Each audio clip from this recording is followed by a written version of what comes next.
Now, some of you may be wondering what's going on, especially if you're watching this in hindsight.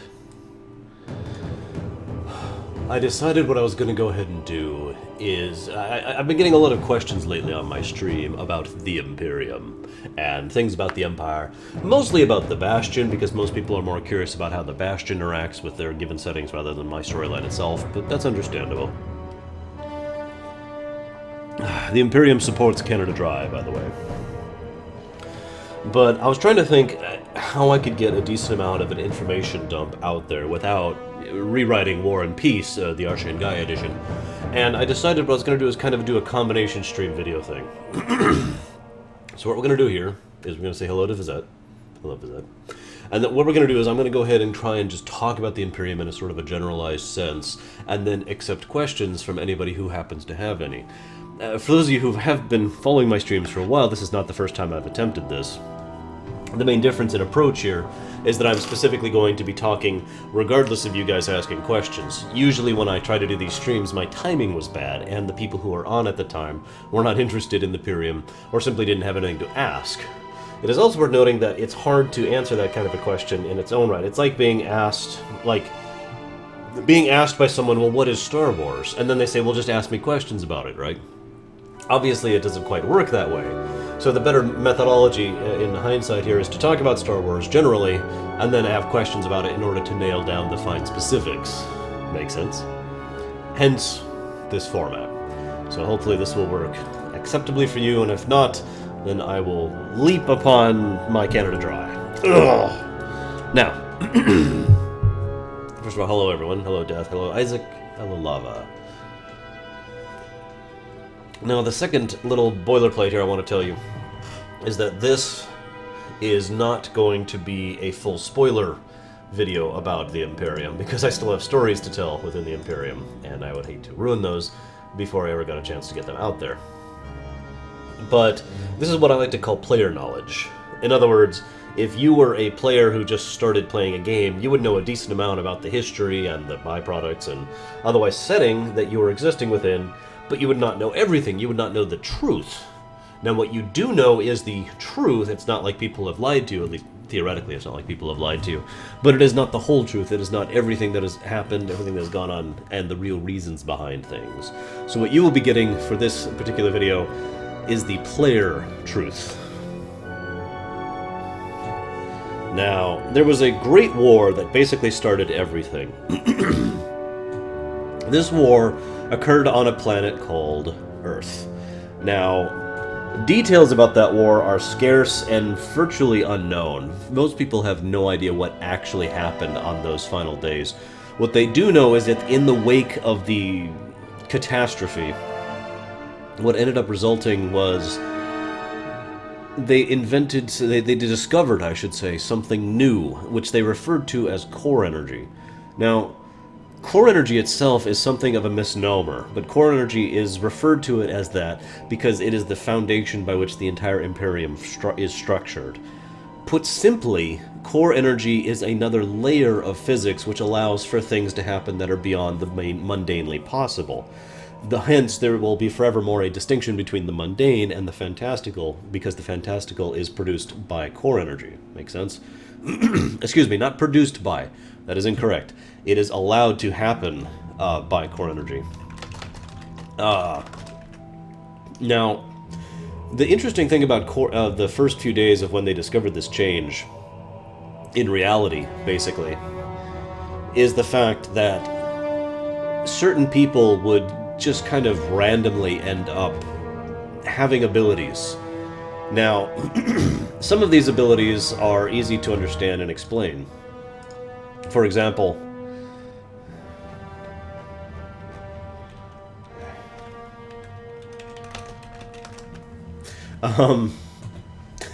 some of these abilities are easier to explain.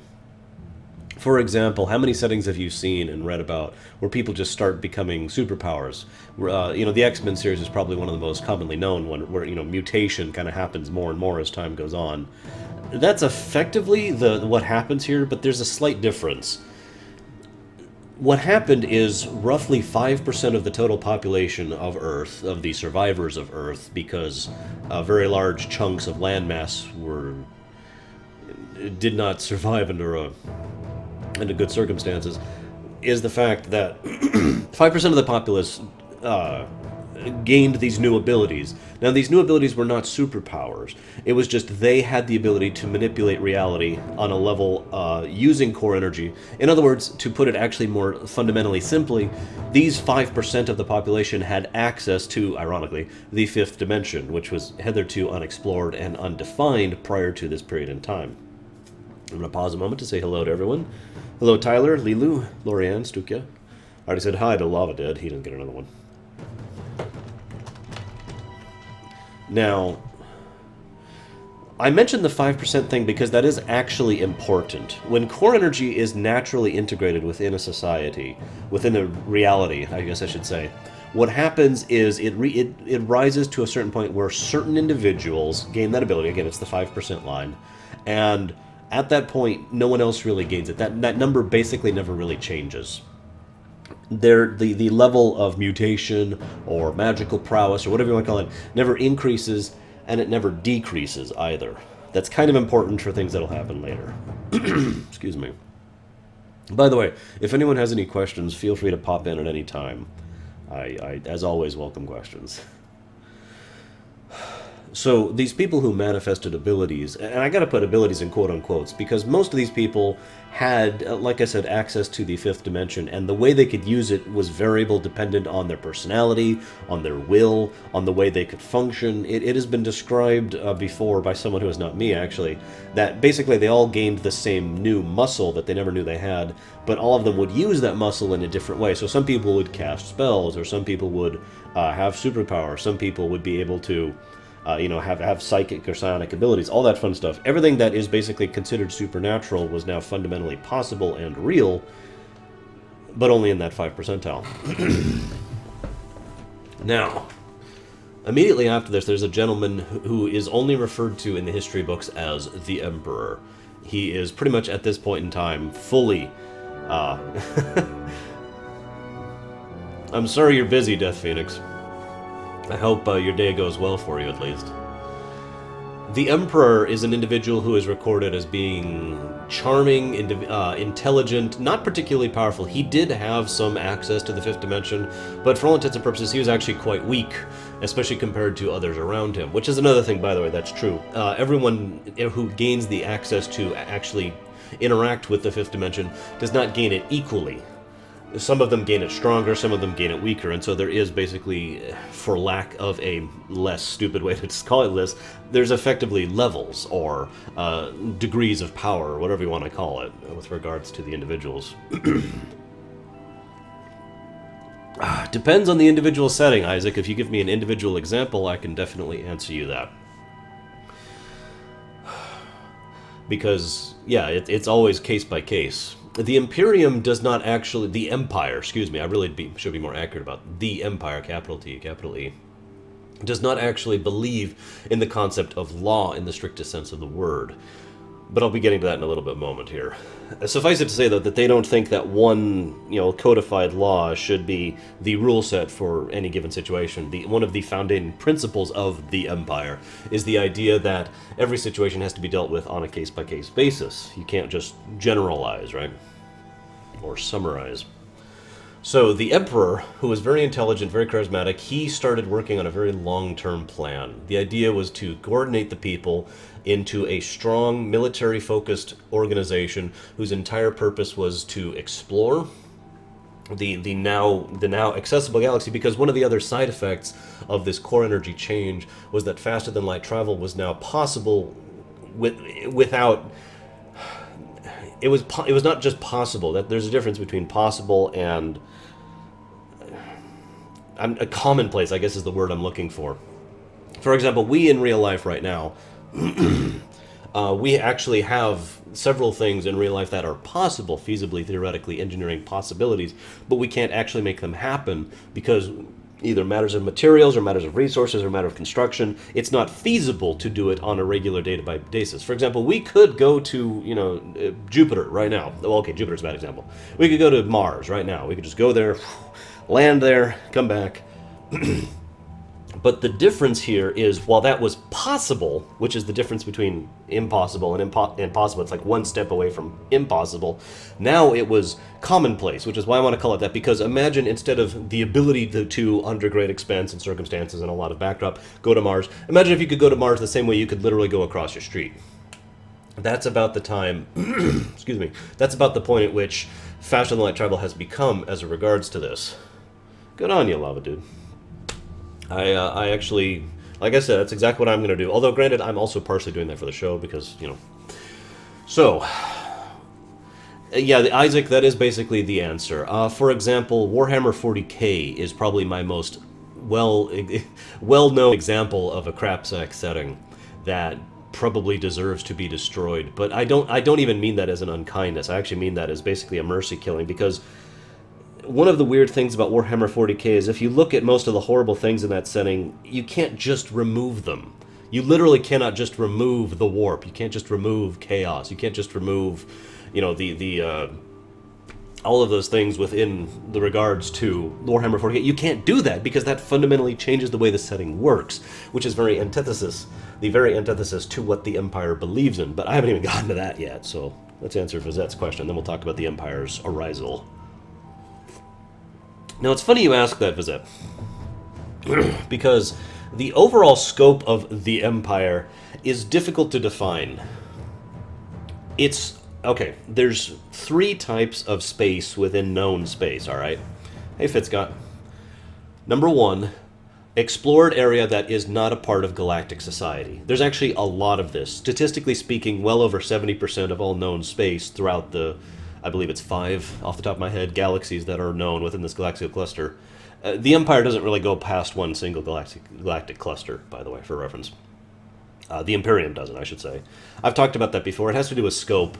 I actually understand how big a galaxy is, so I don't really see the need to make galaxies and universes like some settings do. Doctor Who.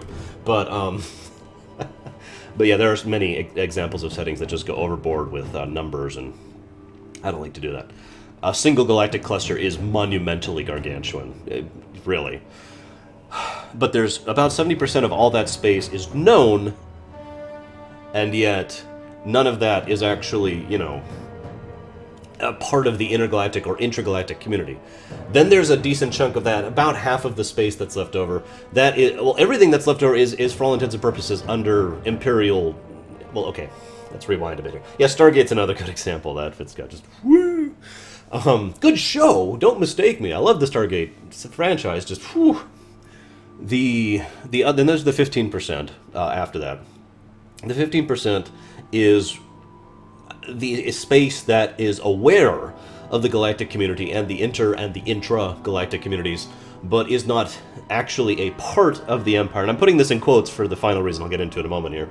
And then there's the final 15% of all known space, which is actually Imperial territory, and everyone there knows they're part of the Empire. Everyone knows they're part of the organization of the Empire, and they know about the infrastructure. They have the regular benefits of Imperial citizenship, blah, blah, blah, blah, blah. Now, the reason I said there was a quote-unquote at the end of this is the fact that all of the known space is actually Imperial territory. The Empire actually regularly patrols and otherwise performs the duties of, taking care of the space as if it was their territory, regardless of whether or not they actually have a claim on it or not. And the Empire also has another thing where they regularly have agents and individuals on planets, world systems, etc., which, of course, they are basically not publicly Imperial. In other words, those people, they're effectively infiltrators, but they are infiltrators for the purpose of good. Anybody who's watched Star Trek has a good idea of what I'm talking about, because the Federation has a very similar policy. Well, they will put people on planets, make all mention of their existence and their awareness, not, and then they will leave them there for long periods of time, often years, specifically to just observe the people, organize, help, aid, do whatever they can in order to take care of that society, that burgeoning society.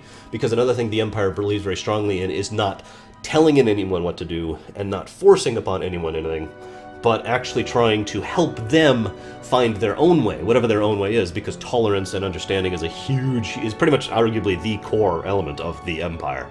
I'm going to rewind a little bit. So that's answer to Vizette's question. Lilu asks, if these 5% of people can do special things, can people near them also do special things? The answer is no. The only people who actually have access to the fifth dimension are the people who have access to the fifth dimension.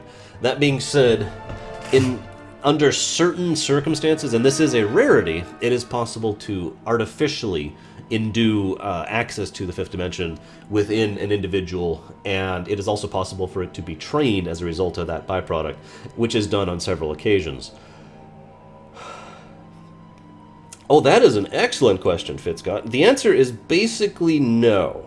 Yes, but no. The actual definitions of an empire are vague. Well, I guess that's not vague. Here, let me go ahead and pull this up here, because I don't remember the word for word. But I'm going to pull this up and actually show you the... Okay, here we go. Ironically, empire is derived from Imperium. I did know that. Okay, so I'm just going to read straight from the definition here, okay? An empire is a multi-ethnic, multinational state with political and or military dominion of populations who are culturally and ethnically distinct from the imperial, ruling, ethnic group and its culture, unlike a federation or anything else like that. And then there's more definitions, because what an empire is actually very vaguely defined. However, based on that definition, the answer is, for all intents and purposes, yes. At the same time, it's also kind of no, because there is no ruling state within the empire. There is no fundamentally strong, standing. There is no master race. There is no superior culture. There is no nation. There's no Britain here. Let me just put it that way. There is no Britain in this circumstance. There is no Rome here. There's just the individuals who joined the actual government, military, infrastructure, etc., which come from all sorts. So it's partially an empire in the sense of how expansive it is, how it governs on a multi-level, multinational, multi-ethnic level. But on the other hand, for all intents and purposes, its government is more along the lines of a representative republic. Not like the United States representative republic, because that's actually not a representative republic at the federal level. But I don't really want to get into that, so moving on. So, okay, rewinding a bit here. Vizette asks, did the Empire... There's always the T, by the way. This is actually really important. The Empire always has the capital T and the capital E. In other words, there's always... It is the Empire. It's not just... because if you pay attention, virtually every other thing that calls itself the Empire in fiction has some other term that it's not commonly used. The Galactic Empire from Star Wars. The Gestalian Empire from Final Fantasy VI. The Cassian Dominion from Wildstar, which is actually referred to as the Empire very often. No, there's usually a term. This is just the, capital T, Empire, capital E, just to make that clear. Regardless, has the Empire reached galactic cores? Yes, they have, on many occasions. That proved crucial during the debacle, which I will not be explaining virtually at all, because as I mentioned earlier, this is the history as the player would know it, so to speak, and therefore you know virtually nothing about what happened during the debacle. But I haven't even reached that point yet, so moving on. In response to Rigel, is the D&D campaign going? Ask me again after this Thursday. Hint, hint, hint, hint, hint. Pencil Manners asks, could the Empire be summarized as a utopia? Yes and no. There are many parts of the Empire, most especially that 15% that is openly part of the Empire, and actually openly declares themselves within its borders, that is effectively utopic, for all intents and purposes. Because wide-scale medical care, wide-scale infrastructure, virtually everything about being an Imperial citizen has to do with your rights as an Imperial citizen, which is basically you have the right to, and I could just go down the list, you have the right to good free healthcare. We're just going to go and put that out there. You can have the right to individual freedom within rights. You have the right to actual justice with regards to rehabilitation rather than, vengeance. I could go down the list. It's all political. I don't want to get into that too much, because it's impossible to talk about that without talking about real-life politics. So, rather than get into that, being an Imperial citizen openly means you have rights. Being a living sentient being, however, also means you have rights. Now, those rights can be ignored under certain circumstances, but that's always in the case of where someone is trying to use their so-called rights in the expense of others. So, alright, so, catching up a little bit here. Earth and Starship Troopers. Okay, do you mean the book or the movie, Fitzcott? Okay, so Lilu, yes and no. It depends on how it manifests. As I said earlier, access to the fifth dimension is, in the Imperium... Okay, let me rewind a bit. When I was younger and actually really big into physics, more than I am nowadays, I actually did a lot of studies and basically had a theory which I postulated about what I believed the fifth dimension was. That fifth dimension is actually what is within the Imperium. That is the fifth dimension that exists within this setting. I could not possibly explain it without actually pulling out my notes, which I still have, actually. They're right there. I can literally tell you exactly where they are. But I'm not doing it. There are... I had extensive notes about how it works. The best way I could describe it is the fifth dimension is an energy source that bypasses completely the law of thermodynamics. All the laws of thermodynamics, I should say. And it does not conform to most of the standard laws of physics. Momentum being a big one, and action and reaction being another big one. That's probably the simplest way I could explain what the fifth dimension is in concept here. Catching up here on questions. Will I be playing New Vegas later on today? I don't know, Olivia. This is something I've really wanted to talk about for a while, and this is a good format, so maybe? We'll see. Have I heard of... Yes, I have actually, Rigel. I could see the similarities. You'll also probably hear some similarities to Foundation by Isaac Asimov, because, hell yes, that's all I can say about that.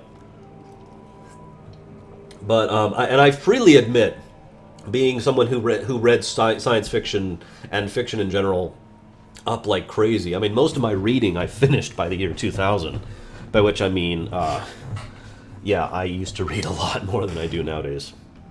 But I've basically read it all, and, yeah, there's a lot of influences within my works, and I'm totally open about that. I definitely have drawn a lot of inspiration.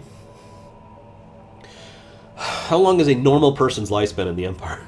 Which race, Vizette?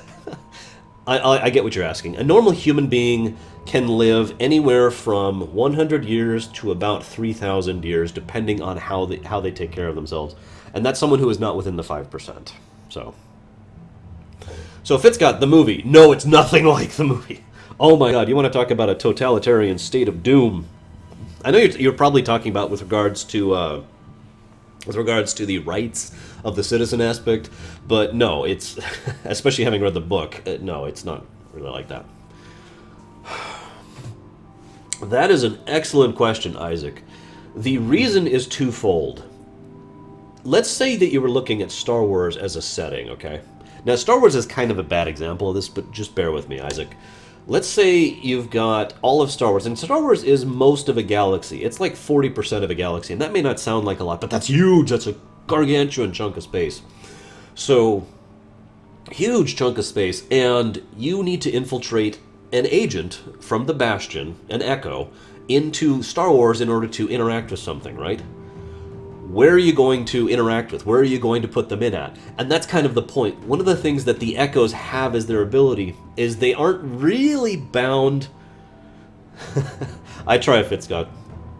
I actually am in your brain. They're not really bound by linear time in the same way other beings are because of their nature of being Echoes. But rather, they have the ability to perceive what is effectively possible realities in both the future and the past. And basically, it basically works like this: they pick a good spot to go in, and then time-wise, and then they pick a good spot to go in location-wise, and that one space is what they will fix because that's the cornerstone. If you understand this concept, for those of you who don't, the whole cornerstone thing, it's actually still used in engineering to this day. The cornerstone concept is the idea that you cannot build...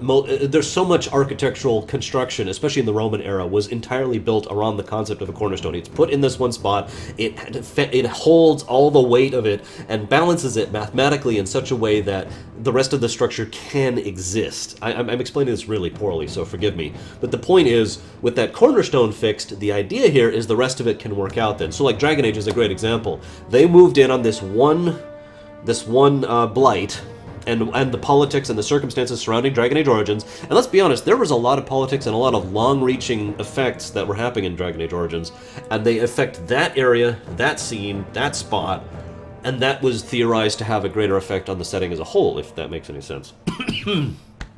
Excuse me. Who are the Empire's enemies? Everyone! No, I'm kidding. I am also not Gary Oldsmith, excuse me. I suddenly can't think of his name. Anyways, God, I never actually imagined I'd have this many questions. This is great. I love it, guys. I really do.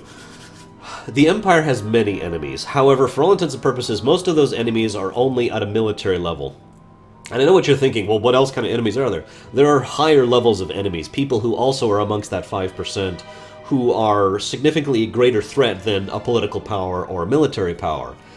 The primary enemies, aka the villains of the entire setting, are what I refer to as the aspects. Now, the aspects, I'm not going to be talking about too much right now. Oldman, thank you, Permeus.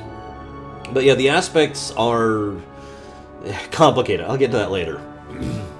God, I'm really falling behind here. Lord of Mordor, it's not the Force because there's no damn midi-chlorians involved. And hi, Brandon. And hi, Brakeman, even though you can't hear me. But yeah, actually, yes, that is kind of what I was talking about, Lord of Mordor. One of the big precepts of the Foundation, if you read the whole thing, was the idea that even a beneficial empire will still be revolted against due to the nature of human society. And I actually agree with that concept. So the great empire that happened in Foundation, the final empire, the one at pretty much at the end of the whole franchise, the whole series, was the one that ruled everything and virtually nobody knew about. That virtually nobody had any idea existed. That's a lot of the way the empire actually functions. That's why I say only a very small part of the people are openly part of the empire, because for all intents and purposes, just about all of these places are a part of the empire. Most places just don't know about it, for that exact purpose that I just mentioned. 5% of sentient life, Lilu. Actually, that's a lie. 5% of life, not just sentient life. Yes, beasts and animals and even plants can also have access to the fifth dimension pretty much equally. The funny thing is, the more that the Empire grew during the Arisal, which I haven't even covered yet, the more that 5% never really changed. It always was 5% of all of everything. But because of the vastness of even one galaxy, 5% of all life within one galaxy is a huge amount, as you might imagine, and it's kind of a game changer, so to speak. Canada Dry! Made by the Empire! What are the effects of the relics? The Scions, that is a great question, Rigel. I'm going to go ahead and kind of spoil something for anybody who's curious. Imagine this is a timeline, roughly, of the Imperium. Over here is where it starts. Back here is the war I mentioned. And the incident, which I haven't told you about. As this happens, there's the Arisal, which happens for quite a while. Then there's the debacle that happens. Then there's what is basically the golden age of the Empire, which is a nice big band here. It's a little over 1,500 years. Nice, huge chunk of time. Tons of stories happen during that period. I'm really summarizing, obviously. Then an incident happens over the course of 13 days, known as the Swarm War. I've referenced this many, many times. Immediately following the Swarm War is a lot of byproducts. In fact, 3 of the stories I'm working on literally right now, actively, are direct sequels of the Swarm War, of those 13 days. One of those is Primus. So, now you notice I've got all this space over here, and I did this deliberately because the Swarm War only happens here. There's still more events that I know about happening over here. This is still going to happen, this is still going to happen, and this is still going to happen, for example. Just major events. So this is about where the Primus campaign happens, and where and why the Scions happen. Let's just say that their interaction with that society is a direct byproduct of the Swarm War, and they will have a significant effect on what happens after that. And that's all I want to say without getting into too many spoilers. Are there any alien civilizations that oppose or are at war with the Empire? Oh yeah, several. However, they don't actually know that, per se. To put this as simply as I can, most groups that are at war with the Empire are not aware of the full scope and breadth of the Empire. They're only aware of, like, let me put it to you into these terms. It's more alike, let's just use an actual example here. Excuse me. There is there's a whole storyline I was having about this concept, but there's a solar system bound military power over here. It's D&D, Fitzcott. It's this thing you do. You play tabletop, you roleplay. It's really fun. But my campaign is what I'm talking about. My campaign. My big campaign, the Primus campaign. So there's this place. They're referred to as the... Oh, God, I can never remember their damn names. The Matonkans or something like that. And they are at war with another power over here. Now, this power is primarily economical. This is known as the... excuse me, the... oh, shoot, what are the... Damn it, I can't think of the names of those.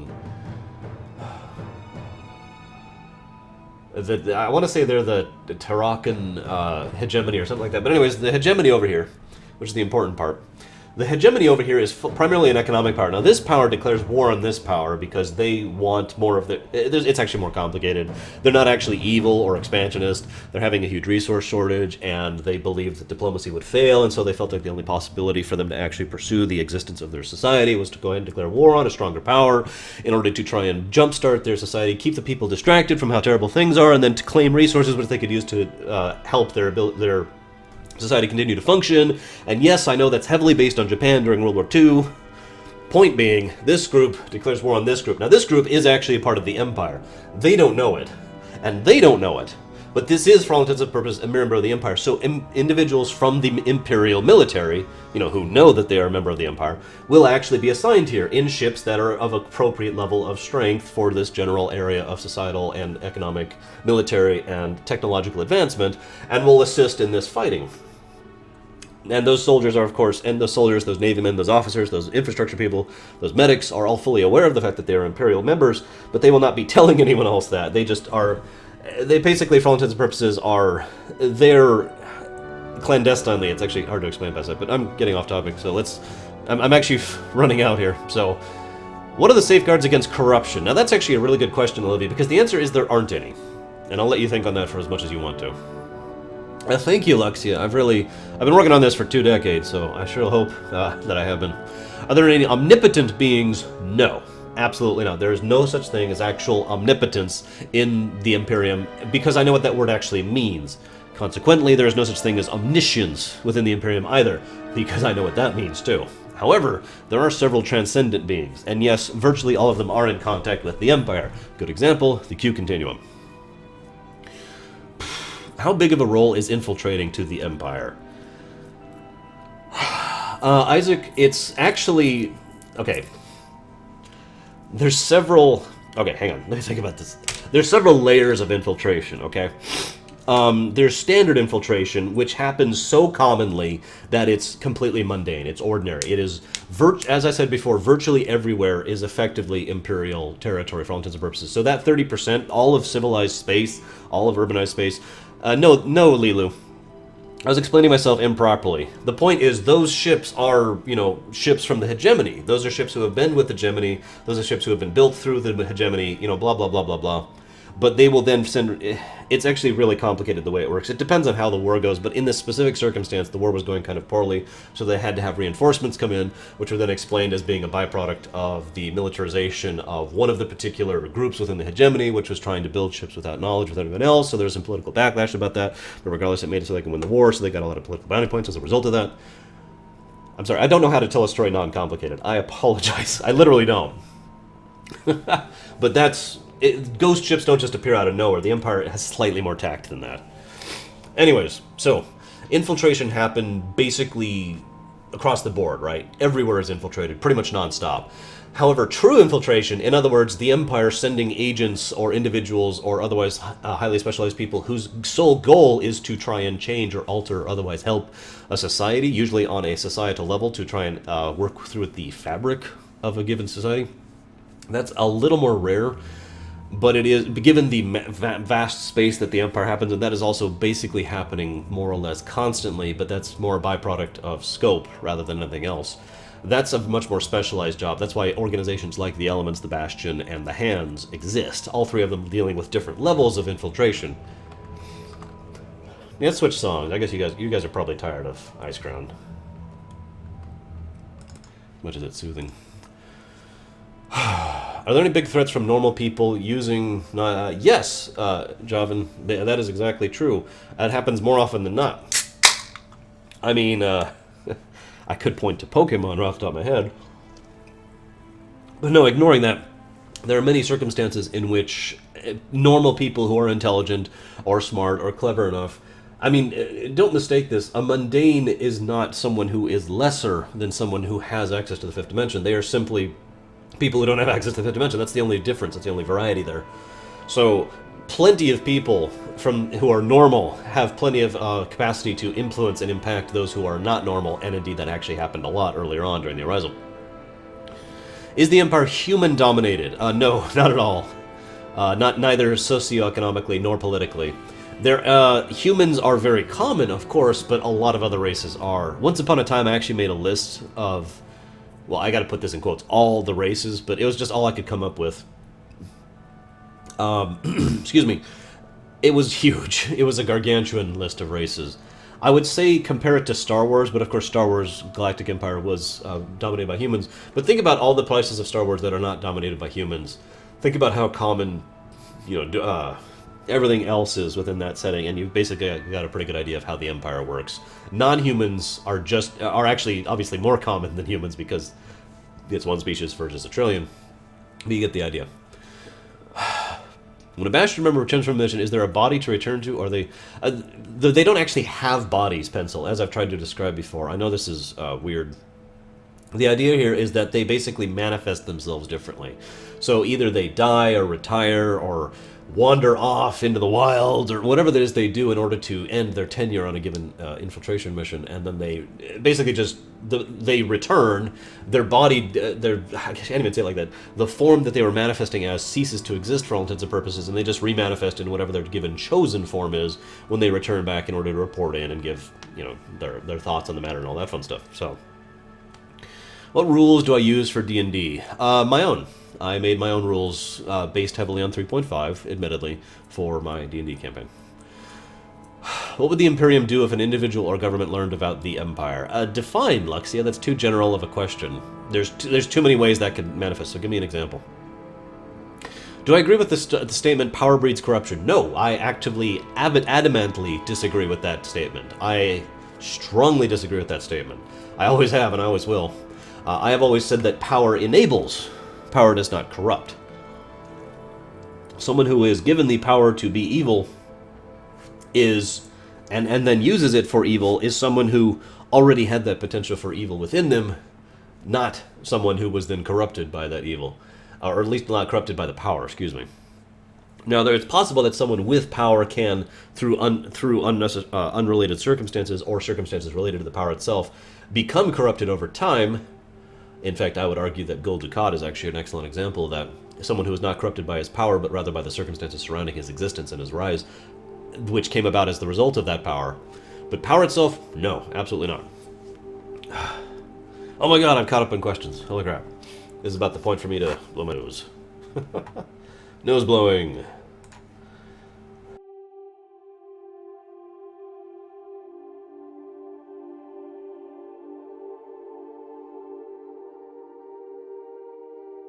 The problem is, Luxia, it really does depend. There are too many possible variables that go through with that. I cannot possibly answer you without having a specific example. There's too many things that they could do. They could be like, hey, you must, one person finds out about the galactic spanning empire, and they're like, oh my god! I need to know more specifics. I don't know how to answer them. Is there an actual emperor? Yes, I had just started talking about that when I started, before questions started barraging me. Not complaining, I like questions. But yes, there is one emperor. It has been the same emperor since the Empire's foundation, about 2,500 years ago. There is no system of... How do I put this? I mean, there is obviously a rather extensive hierarchy, which I've actually mapped out. But for all intents and purposes, if something happened to the Emperor, there is no system of succession in place for a new Emperor. There's just the people who are beneath him who would, for all intents and purposes, become in charge as of that point in time while they figure out what to do next. Is there some sort of oncoming evil threat coming towards the Imperium? Yeah. Okay, so the answer is yes to both questions, basically. The idea here is there is a main plot of the Imperium, the whole thing, the whole incarnated story. That being said, that main plot is just one plot. This entire setting has so many stories and so many things that happen within it, so many individual plots within it. Some of which are completely unattached to that main plot, many of which are directly attached to that main plot, that the idea here is the emphasis is on both. There is a main story, there is a main purpose behind the Imperium, in addition to actually taking care of individual groups and organizations and locations via the Bastion, via the Hands, via the Elementals, etc., like in Mass Effect. Is there a charter for the Imperium? No. The core unified belief behind the systems of the Empire, I actually mentioned this earlier, but the best way I could describe it is the idea of understanding and tolerance is probably the strongest belief, but that is basically tied with the idea of, I don't know how to explain this in a single word. There's probably a single word that could come out with this. There's a difference between walking up to someone and... Okay. You can walk up to someone and force them to do something, right? Because it's for their own good. Or you can walk up to someone and they can't do something, so you do it for them. Or you can walk up to someone and help them do something for themselves. That third point is what I'm getting at here. The idea of helping. The idea of aiding people in growing, knowing, learning, and being strong in their own right, in their own circumstances. Being capable of actually standing on their own 2 feet, that kind of thing. It's effectively a parental mindset, now that I'm actually thinking about it. The idea of not wanting to be completely in control, but also refusing to stand back and not help. For example, the Empire finds the very concept of the Prime Directive as it's applied in several instances in Star Trek to be abhorrent, because the very idea of having the ability to help a situation and not doing so is something that they would consider apocryphal, basically. Enabling, that's a great way to put that. Isaac, I can't actually think of a circumstance on the top of my head where the Empire has not infiltrated a setting just to help them. They always are trying to do so, to do what I just mentioned, to help, to uplift, to enable, to take care of them, that kind of a thing. Is there religion and superstition? Yes, of course there is. There's probably dozens, millions, and or billions of religions and superstitions within Imperial society. There is no, what do they call it, state church or anything like that, if that's what you're asking, though. How did the Imperium get established? I was actually just talking about that before questions hit, so I'll get back to that, Agamemnon. Hello, Baronessa. What type of energy is used within the Empire? The Empire actually uses an energy concept of my own design, which doesn't actually work in real physics. Go figure.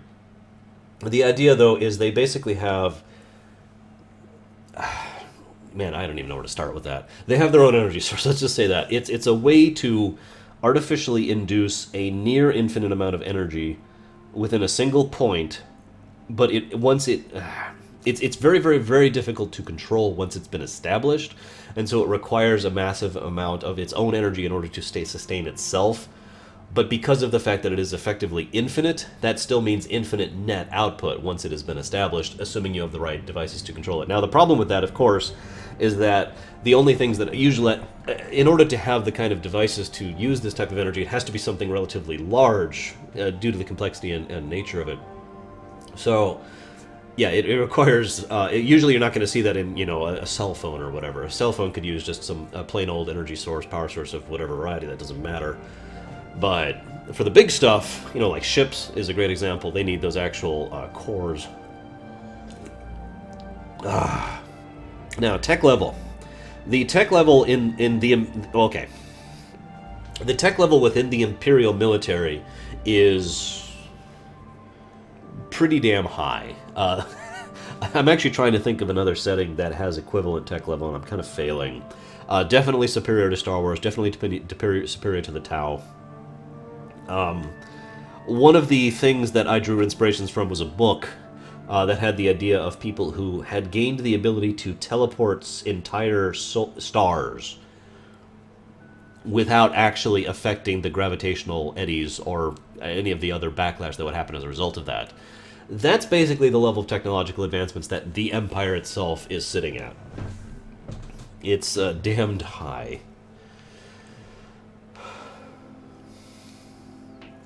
Isaac, why wouldn't you reach out? Why would you need to send it? Okay, first of all, agents are limited in number, especially at the level of the Bastion and whatnot. But even ignoring the upper levels of the Bastion, the Elements, and the Hand, there's plenty of individuals within the Imperial Exploratory Corps who work as agents who do a similar thing. And those people have every intention of helping as many as they can, but again, there's a limitation of time and resources in order to do so. So in many cases, not only is it philosophically beneficial to reach out to a person and say, let's go ahead and help you out, there is a literal, what's the word I'm looking for? Shoot, I lost it. I can't think of it. There's a supply reason. I can't think of the word. In order to reach out to them. So it helps them in order to, take care of themselves rather than trying to... There's actually quite a few agents, quote-unquote, that aren't actually agents. They're people who are contacted within a setting and were asked to help within that setting by someone who was an agent, etc., etc.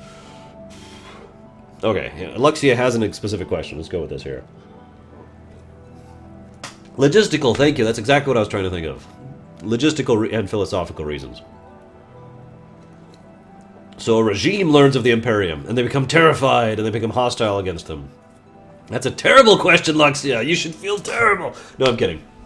Under those circumstances, the most likely thing that would happen is twofold. One, the Empire would pull out of the area. Let's assume this regime is planet-bound. In fact, we'll even say it's continent-bound, like Russia, for example. So we pull out completely, leave them alone, and try to interact with any other nearby societies that happen to be nearby in order to show through action the kind of benefits that exist within Imperial contact. We would also probably be... I just said we, that's hilarious. They would also probably be more inclined to try and be more open about the fact that they are from somewhere else, either from another planet or from something that would be considered acceptable within the given technological levels of the setting. It varies, obviously, in order to try and basically bolster public support for Imperial interaction, not for the purposes of bolstering Imperial support, because that's actually not the point. It's A, to do their job, as usual, help out, and B, to try and basically convince as passively as possible this regime that there's nothing to be afraid of with regards to the Empire. Now, that being said, if that regime still maintained adamant refusal of Imperial interference, then Imperial would leave. Because one of the things that they believe very strongly in is that concept of free will and whatever. So, you got it. We will back off. How many infiltration tapes have attempted to date in the setting? Oh, how many failed infiltrations have happened to date? It happens very rarely. Very, very rarely. I can think of 3 off the top of my head. It is not that much of a... Okay, usually when an infiltration attempt fails, it causes a rather big stir, but it's almost always at a global level, so relatively small when you actually get down to things. It is still something they try very, very hard to avoid, for obvious reasons. Is there an EA equivalent within the Imperium? Yes! They exclusively make Game Boy Hero. Just sequels of it, over and over. Is there an equivalent of Space Marines? Yes, there's plenty of genetically modified individuals in all directions. Are there any settings that would be detrimentally affect... Oh, I'm sorry, any settings that would detrimentally affect the Empire should they be uplifted? Yes! Warhammer 40k comes to mind. And you might say, well, what does Warhammer 40k need to be uplifted? In which case I say, you haven't read that setting very well, have you? They are so focused on destroying themselves that if the setting as a whole was unified and uplifted, that would be a problem for everywhere and everyone. So, holy moly. That'd be bad. But yeah, there are several examples of a setting that should not be uplifted. The so-called comic verse which is actually both Marvel and DC combined, is another good example of that. Excuse me. What are the three, Isaac? A, B, and C. No, I'm not going to tell you. Oh, goodness. Okay, I'm caught up on questions. I have to rewind a bit back to where I was talking about. So, I had just started talking about the Emperor. Now, this gentleman actually... Really, Gurgle? I actually turned it down, specifically because it's just me talking in front of a question. How do they view eugenics? It depends on the individual case, Tall. So there's your loaded question flung right back at you. Give me a very specific circumstance and I might answer you. Yeah, exactly, Agamemnon. So the Emperor was an individual. He was one of the 5%. He did have what is usually referred to as magical powers, more or less direct control of the weave, aka the fifth dimension. But he was actually very weak relatively compared to most of the other people around him. The Kazon? The Kazon would be like, we're here, and then they'd just die. Because they're so stupid that they kill themselves. The Emperor basically championed the concept that... this is all humans at this point, by the way. This is actually kind of important. Championed the concept that in the wake of this upheaval, in the wake of the fact that everything that they understood about how reality works being so fundamentally altered, the only thing they could do is try to take all of this as a boon, as a blessing, and use it in order to stretch out into the stars, explore the nearby areas, and expand and grow and learn. That turned out to be very popular, especially given the wake of the calamity that happened right before that. I don't want to talk too much about it, but one of the more commonly recorded facts is that the entire tectonic plate, whose name I don't remember off the top of my head, forgive me, but it's the one that goes like this underneath Africa, was actually cracked. And if you know anything about how that would work, you know how bad that would be. So yeah, people were actually really up on the idea of this whole message of, yeah, let's go do stuff.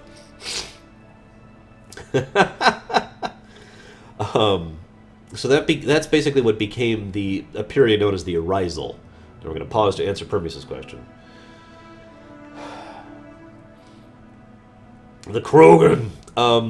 Yes, that actually did happen once, Permius. I'm trying to remember what they were named. It was one of the earlier stories I wrote forever ago. The idea was there was an entire species that they specifically uplifted, not helped. There's a difference, by the way. There's a difference between infiltrating, helping, and uplifting. The three may all happen within the same species, and all three may be combined within a single mission, or series of missions, or whatever, but they are still distinct from each other. Anyways, so there's this entire species that they uplifted. The species got to, galactic spacefaring level, and then tried to basically pull a East India Trading Company on a military level with the nearby systems, which was not cool, and so the Empire had to intervene on a military level, and then let's just say that ended up being even bad and more worse. This is actually one of the earliest examples of uplifting that actually happened in Imperial history. It's one of the reasons they're much more careful now, is because of this incident. There was also something else going on behind the scenes of this incident that most people are not aware of, which I will not be telling you because it's a spoiler. Are alien species able to crossbreed with humans? Actually, yes. Almost universally. Almost. Not completely.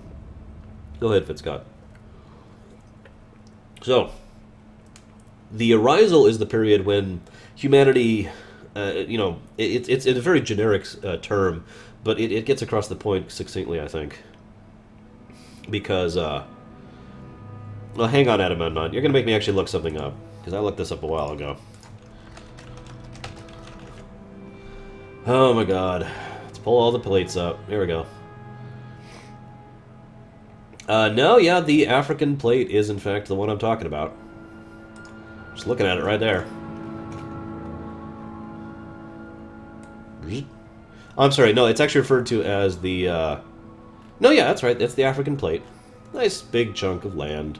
Except it's not land. Moving along. So... where was I? Right, the Arisal. This is the period where they really focused a lot of the industry and resources of the planet on space exploration.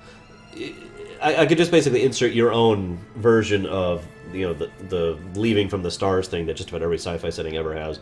Nothing really special actually happened. They encountered alien species, lots of them. They spread the ideal of the empire. They were well received in some cases. They were not well received in other cases. A lot of mistakes made in those early days, as you might imagine, from an organization that just became existing. One of the other things that tended to happen was as the empire, well, it wasn't even the empire yet, that's kind of the thing. As it started to spread, it became more and more obvious that they were going to need some kind of centralized government in order to keep things organized. And I stress the way I put that. It wasn't actually, they did not want a one rulership over everything. They wanted one rulership over the military, which was what the entire organization had been founded on. Because the military's entire job was to protect and defend, right? They're effectively guards for all intents and purposes. They were designed to patrol, help, aid, and explore. So ironically, Lilu, the answer to your question is effectively magic. I could explain it in full if you really want me to, but I don't think you do. Anyways, so what happened is they gave this gentleman, who again his name is lost to history, the title of emperor, and he formed this organization called the Empire, capital T, capital E, and the Empire at that point in time was actually just the military. There was no government level underneath it, and so he was supreme commander of this military, which took care of this burgeoning organization. But over time, what happened is the military effectively became the government, because over time it got to the point where, okay, well, now certain individuals within the military have to actually take care of this particular area, or we need to ensure that we're actually having proper trade regulation with this area. This area's tariffs are not working correctly. This area needs more materials in order to have construction of the proper medical facilities. This area isn't getting the technological resources they need in order to actually advance to the level that everywhere else is. And so after a while, a bureaucracy just kind of formed naturally within the military of the empire, and over time it became an actual government, whereas it was never actually intended to be at first, if that makes any sense. Now I'm going to answer a few questions here. Earth, ironically, Earth being intact is actually a spoilery thing, but the in-character answer to your question is yes. Earth is still there. It is actually a tourist spot. Nobody actually lives there other than people who work there. It's basically there for people to, visit and enjoy the monuments, enjoy the sights, see where the empire all was birthed, the origination of where the empire started, that kind of a thing. It's basically an entire planetary tourist trap. The moon is too, by the way. Excuse me. Well, what is the predominant body form? Oh, bipedal. Or bipedal, if you prefer. Never, Isaac. Ever. Actually, I don't have any written down writings for Arshingai Edition at all. Most of what I had is through what okay. It's all in my head, but I actually talked about a lot of it during the stream, so that's about as good as I got for you. The punishment for jaywalking is you have to spend 20 minutes in a room with Tal. By yourself, just with him, 20 minutes.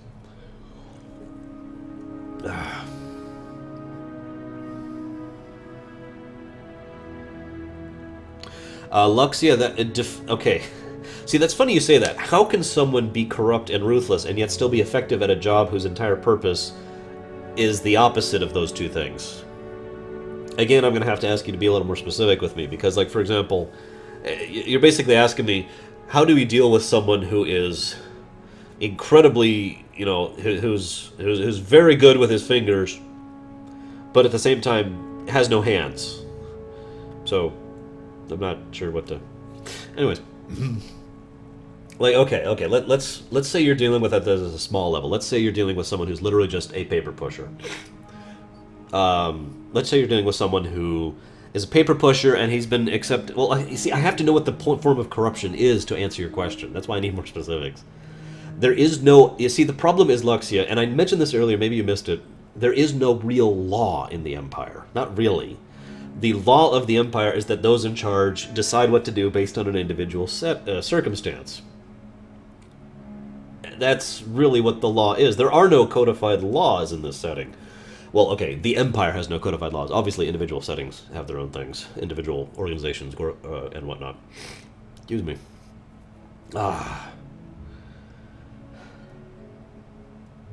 How many rages are digital instead of analog? 0! Fingers elsewhere on the body. Ah! How do I decide what settings are compatible with the Imperium? God, I have no idea how to answer that question. Usually, okay, for a setting to be even considered for compatible, I have to know it well enough. To put it into such terms, I have to know it well enough that I could do a lore run on it. In other words, I know it reasonably well enough so that I could look at it and say, okay, I know about this place, not inside and out, not as perfectly as everything else. Hi, Berenian. But well enough that I can actually say talk about its history with a decent amount of validity and only have a few things where I actually myself don't feel like an idiot, Luxia. I just need specifics, because that's the very point I'm actually trying to make to you, is that I need specifics. You can't ask me what's the penalty for jaywalking like Tal did, because that's a dumb question. There is no penalty for jaywalking. There is you who have jaywalked under these exact circumstances and how you're being dealt with. I just mentioned that. But anyways, moving on. So yeah, Fitzcott, I have to know the setting well enough, and then I sit down and actually think about it and whether or not it is the kind of thing that I would want to write for. That's usually the second question, because the most fundamental point of the Empire, the Imperium, has always been it's my thing, right? Have I even told you guys about how that whole started? It doesn't matter. It's a stupid story. The idea here is if I'm ever going to write any side of story whatsoever, ever, for any kind of a setting, even if it's just in my head, it has to be connected to the Empire, to the Imperium, excuse me, somehow. So that's the second thing that's considered. And the third thing is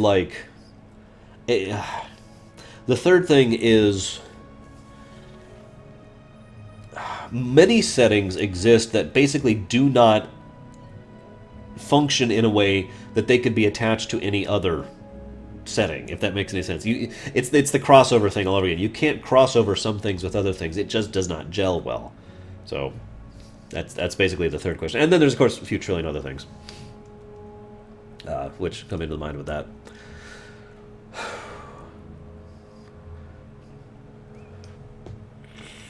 Lord of Mordor depends on the time in which you're asking. However, let's go ahead and use the period in time, the stories that are most commonly were being worked on right now, right after the Swarm War. At this point in time, the Imperial Society is still making progress, is still advancing in its culture and whatnot. Was there any extraction? Wait, what?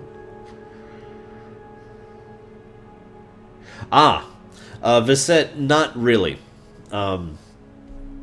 Not for all intents and purposes. No one has ever actually been extracted from a setting specifically for the benefit of the Empire. However, on many occasions, certain individuals have become aware of the Empire, or interacted with the Empire, usually at the agent's behest. Specifically, so that, and I'm sorry, not specifically. And after having learned that, they have requested to leave whatever their given world or system or continent is in order to join the greater galactic community of the Empire. And that happens fairly frequently. That also happened a lot before the Empire was actually a government, as I just mentioned. Galactic generally accepted accounting principles. No! There is no accounting with the Empire, and the economy is in chaos! Moving on. Is there a Tal equivalent in the Empire? Yes, Tal himself is actually in the Empire. He sits in a room all by himself forever. And occasionally people who jaywalk walk in and have to spend 20 minutes with them. So, continuing from before, after the Empire basically sort of naturally formed into an actual organization, an actual government, I should say, all of that was obviously, I'll give you a visual diagram, because I know this is hard to explain properly, and I'm a terrible explainer. If you'll imagine, the core element here is the military, as I mentioned earlier. The military is the fundamental point at which the Empire was founded around. Everything else this is the roots, there we go. Everything else that came off of this thing, the branches and the leaves and all that, all came out of that, but all of that are still ultimately tied down to the military, which is one of the reasons why the Empire has remained unto this day a military power and is militarily aligned primarily. The next thing that really happened was, well, I mean, actually, okay, a lot of things happened. A lot of stories were told during that era. None of them having to do with other settings, by the way. So far, we haven't even reached that point. What tended to happen instead was the agents... This was before all of this was organized, is probably the best way I could put it. Instead, the Empire... This is like the Wild West, except galactic level. They're just expanding, trying to see what they can see, making mistakes, trying to learn from those mistakes, all of that sort of stuff.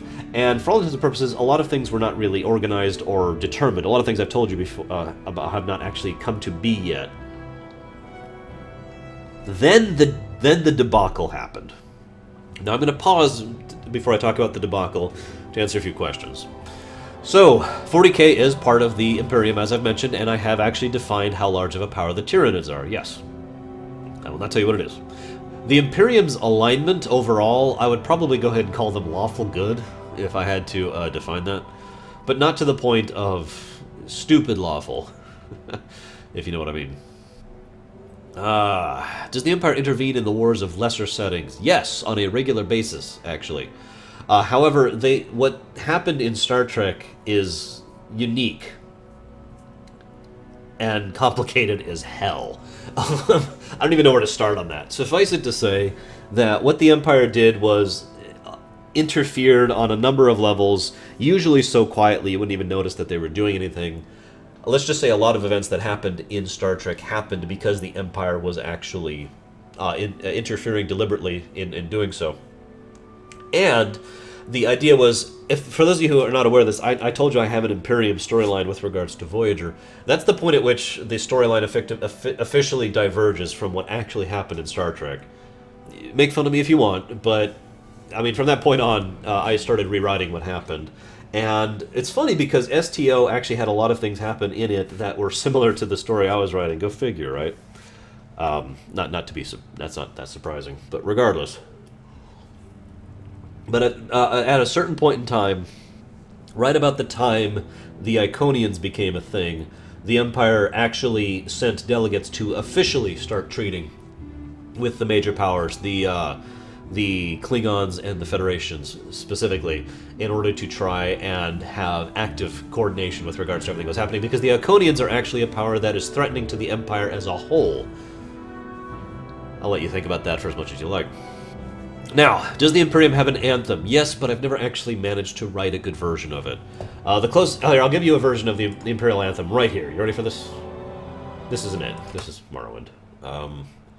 It's down here. Here we go. This is the Imperial anthem. Isaac, this Wednesday. Why do people keep asking me those questions? Is Q an agent of the Imperium? No. Hey, Kimarusko. Tall. That is actually funny you ask that, because the Imperial military... Okay. Some of you may or may not be aware of this, but one of my favorite story concepts in Star Wars was the idea of just how ridiculously huge the Empire's military was, but the fact that only a stupidly small percent of it was actually involved in fighting the Rebel Alliance at any given point in time. I believe the actual number is in the hundredths of a percent of the actual military might of the Empire, because so much of that military was always tied up everywhere, doing stuff all over the place. That's kind of how it works here with the Empire's military might. They have a colossally huge military. Stupidly huge. A military might that can effectively defend every system within their territory simultaneously. And that's at the 15% level. So there is a point at which the Imperial military could fragment. If, I don't know, an event happened like, say, the Swarm War for 13 days. That would be too much for them. Just to give you an idea there. Would something like Fallout fit in? Yes, Fallout is a part of the Imperium, without question. It doesn't fit in that well, but it does fit in. It's one of the worlds that the agents who are left there decided that the best possible path with regards to that world is to try and do what they could to preserve things at a technological level in order to aid the society and the growth thereof after the bombs fell, and then do small-scale emissions from that point on.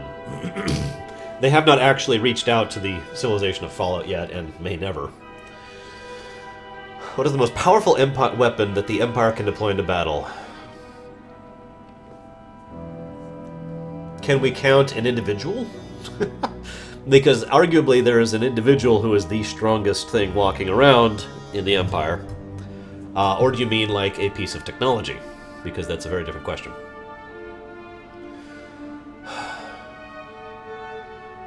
Not really, Taitu. Nothing can actually threaten the Imperium as a whole that exists as of now that is not part of the main storyline. Nothing geopolitically can threaten the Imperium as a whole. It is simply too large. When you get to the multi-galactic level, yeah. One of the core fundamental points of why the Empire was so effective in its expansiveness is the idea that... Okay, this is actually really hard to explain, but there's actually a line of real thought about this in real life. Hang on, this is too loud. I can't think correct. Let's put some Final Fantasy on. FF6, because it's FF6. Damn it. There we go. The idea here is that once a certain point is reached, that point is universal, and from that point on, all societies across whatever alien life happens to exist are advancing at the same time. This is in contrast to the idea that we are so far behind other alien races that may or may not exist, that we are simply invisible to them for all intents and purposes, that they may or may not be destroying us or aware of us, or simply not even care about us. But the idea here is this follows the former, the idea that the Empire, when it started to advance, and during the course of the Arisal, the period at which the Empire was expanding was the period at which all the other species existed. In case you're paying attention here, that means all of those species, all of those races, all those worlds, all those settings, all those parallel dimension, Earths, and all those other horrible levels of stuff everywhere, basically didn't really start being a thing on a level of, an interstellar level until the Empire did, because they all did at the same time. I'm explaining this very poorly, and I do apologize, but that's generally the idea here. So the Empire basically got the head start no one else did, and kind of kept going. So, is StarCraft in the Imperium? Yes. How so? That's a really weird question. It fits very smoothly in. Does the Imperium transcend universes? No, there is only one actual universe. There are multiple dimensions, however. Is The Witcher part of the Imperium? No. What is the Imperial stance on AI? AI, if it is a true AI, it has the same rights as any other sentient being and is no different whatsoever than any other sentience. The comic verses would be too destabilizing. Actually, it's really funny you asked that, Baronessa. I've had huge discussions about the comic verse and its interaction with the Imperium. The answer to your question is both. The idea is that superheroes, by their very nature, are destabilizing agents. And this is actually what I believe in general, but I know a lot of people who agree with me on this idea. Even if they're trying to do good, their very existence destabilizes the way a society functions. In addition to that, there is the idea that the villains of the area could actually accomplish things if they stopped being stupid for 20 seconds. So between the two, yeah, you get the idea. Tech, the strongest weapon the Empire employs, is something that I completely and unashamedly stole from Total Annihilation. It's called the Galactic Implosion Device. I'll let you think about what that means. Kimaruska, will any geopolitical power ever match the Empire? I can actually tell you flat out the answer to that is no. Because I know pretty much how this story will enter its second chapter. Would Warhammer 40k be wiped out by the Imperium? If so, what way? That is actually a really good question. Warhammer 40k is one of the most interesting settings with regards to how the Empire has dealt with them. Because it is the general opinion of someone who knows, a great deal about Warhammer, myself included, that Warhammer 40k cannot actually be salvaged. There's only two options then. Because if we're going to destroy this place utterly and completely... Wait, really? There we go. If we're going to destroy this place either literally... Well, okay, the point is, we're going to destroy this place one way or another. We're either going to literally reduce them to atoms and destroy the galaxy, or we're going to destroy them societally, culturally, economically, politically, to the point where we have effectively destroyed any semblance of what that setting was in order to remake it. The question at that point basically becomes which is better. There's actually a storyline I'm going to be writing about that I've been collaborating with a few people on. It basically has to do with a very strong argument being made for the latter argument, and trying to basically try and force a time reset on the 40k, and then You know, I mentioned earlier getting rid of the warp, getting rid of chaos, which fundamentally alters how the setting works. But then the idea there being that that would be a good thing, and seeing how the society advances from that point on, without all any of the things being involved in it.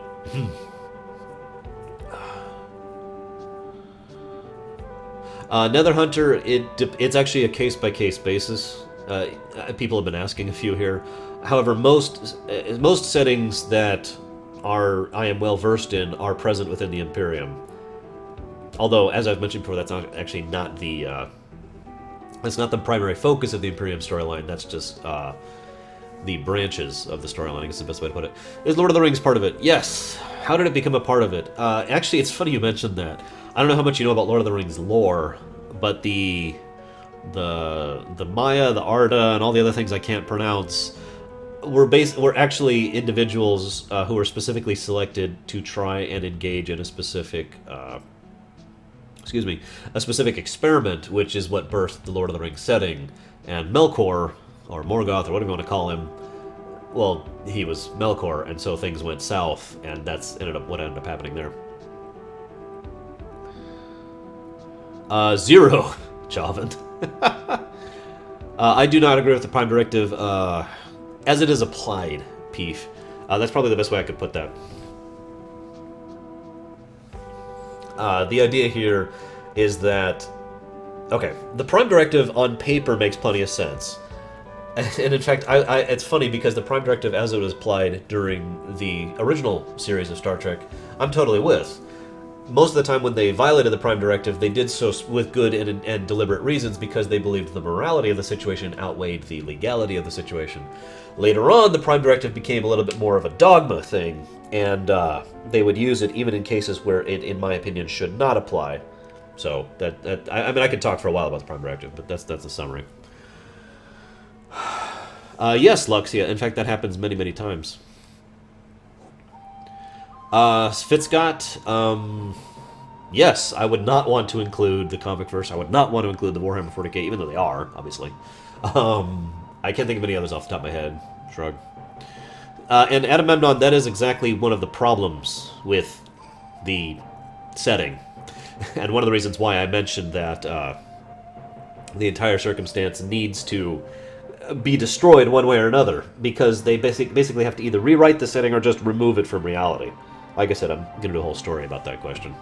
But yeah, that's one of the main reasons why. Does the Imperium have secessionist movements? Yes, semi-frequently. Usually when an individual or group or organization wants to secede, assuming they have a decent enough reason to do so, they are allowed to.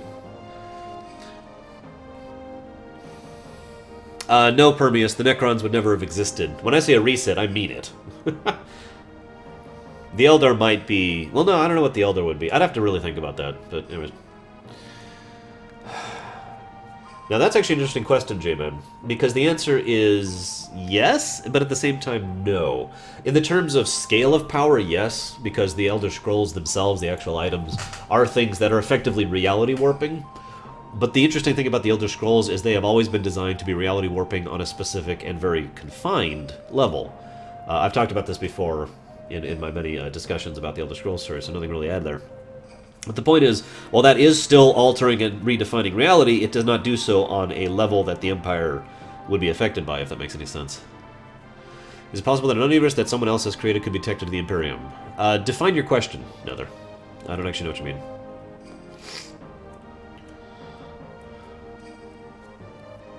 I'll have to look into that, Baronessa. Yeah, Tall, I gotta be a good reason right here. Let's say, well, okay, this wouldn't happen in the Empire, but let's say we're being taxed without representation, and let's say we're being milked for resources, and let's say that a bunch of people who have, basically are lording over their aristocratic position over us, are trying to maintain a status quo of them being in charge and us being the poor and are supporting them, and so we decide to secede from the organization which has claimed sovereignty over us. We fight a small insurrection against them, we win, and evacuation day happens, etc., etc. I'd call that a good reason to secede, personally. Hey, Zeiss. But yeah, there's plenty of reasons that could be considered good. Let me give you one that actually is very simple. when it comes to something that could actually happen within the Empire. We don't want the actual presence of an overarching society governing what we do because we believe that we should be able to take care of our own stuff without external influence. That seems like a valid reason to me.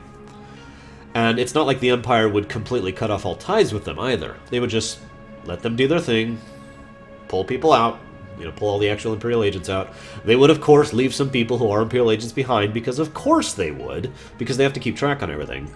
But the idea is they would completely leave them to their own governing. And the fact that I put that in quote-unquotes also trying to gets across one of the points, but moving along. Ah, got you, Nether. In general, the answer to that has always been no. You're not the first person to bring up that point to me. In fact, you're not even the 5th, or the 20th, I think, at this point. For all intents and purposes, though, I usually say no to that question because it would take... I don't like crossover things in general. I never have. I know, ironic, but bear with me. But I also... It would require so much thought and effort in order to connect the two, and per my own rules of writing, from that point on they would be connected forever. So this is an absolute establishment, a promise, basically, I'm making. So I would need to really do my research on that.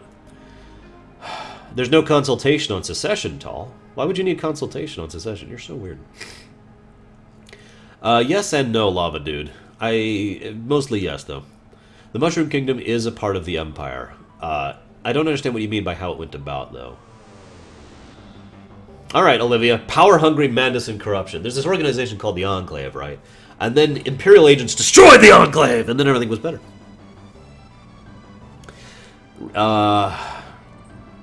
Yes, Pencil Manners. That has actually happened before. In fact, well, I want to give you an example, but I can't.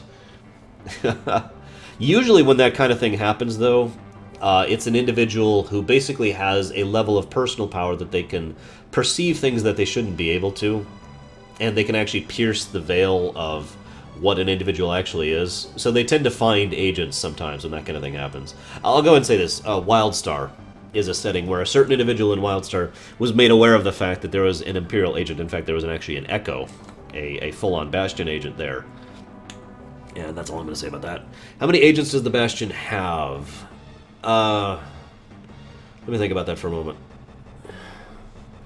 Okay, it actually changes based on the time at which, but of all agents that have already been calculated, let's go and figure this out.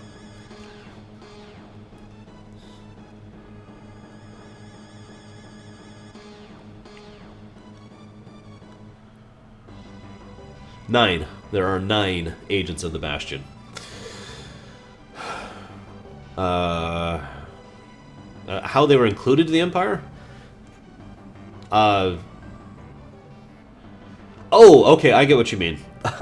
It's actually really funny. I had a whole storyline about that I never actually wrote down more than just the basic ideas of. The concept was the fact that Bowser and Peach and Bean Bean and like 12 other individuals, basically various leaders from the RPG games, were approached and said, well, would you like to join the galactic community? You guys have already reached an interesting level of societal development, blah, blah, blah. And they all said, yes, universally, all for completely different reasons. Bowser kidnapped Peach, and then Bowser ended up working with Peach and Mario in order to work with it. It was this whole thing. I was actually going to turn it into a new Mario RPG storyline just for fun that I was going to work on. But anyways, point being, the interesting part that happened was most of the Mushroom Kingdom works fundamentally on a completely... Whoa!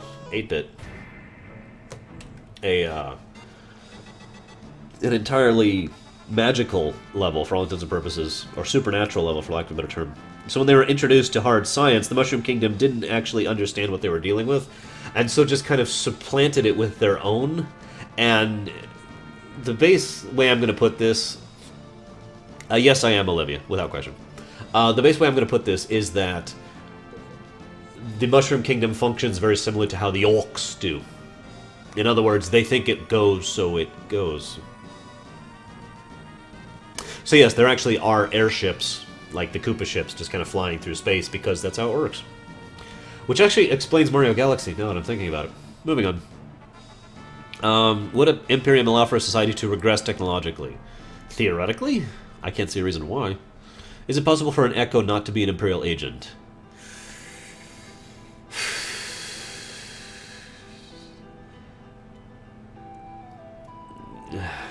That's a hard question. See, the thing is... no, the answer is no. I'll just go ahead and say that. Wario? Are you kidding me? Wario is the personification of greed without intelligence. In other words, he doesn't think about what he wants to do with his wealth. He doesn't want to be wealthy. He just wants to gather wealth. That's his interest. So he runs around constantly trying to find things, like as a treasure hunter. He works with Locke a lot. And he's like, yeah, look at all this awesome stuff we can gather. And then they gather it and nothing actually happens as a result of it because they're just gathering random junk. And of course, the whole time Wario's going, wah, ha, ha. I can't do the things with my teeth. So, yes, Zed. Gygus has his own interesting story. I actually had an entire storyline written out for Gygus before Mother 3 came out, which kind of... Well, you could say it undid my storyline, but I could still fit my storyline with Mother 3, so... Yes, Adam Unknown, I got tons of things to talk about. Are you kidding me? I'm literally, like, at this point in the storyline as explaining. Yes, exactly, Baronessa. Mine. How often does the fact that a main character in a work of fiction is part of the Imperium change what actually happens in that story? What do you mean, Isaac? Do you mean within the story of the fiction, or do you mean the story of the Imperium? Pen and paper games in the Imperium. Faerun is in the Imperium. Which fits more than you'd think it would, because the gods, gotta put that in quote quotes, aren't actually gods, as I've said several times in Faerun. Cyberpunk, no, that's not in it. Excuse me, that's not in it. What's the other one? Spelljammer? Or is it Planescape? Well, whatever. It's one of those two. It might be both, actually. I think it is Planescape, actually, now that I'm thinking about it. Oh, hey, Vizette just asked about that. No, Tall, because I do not have infinite time.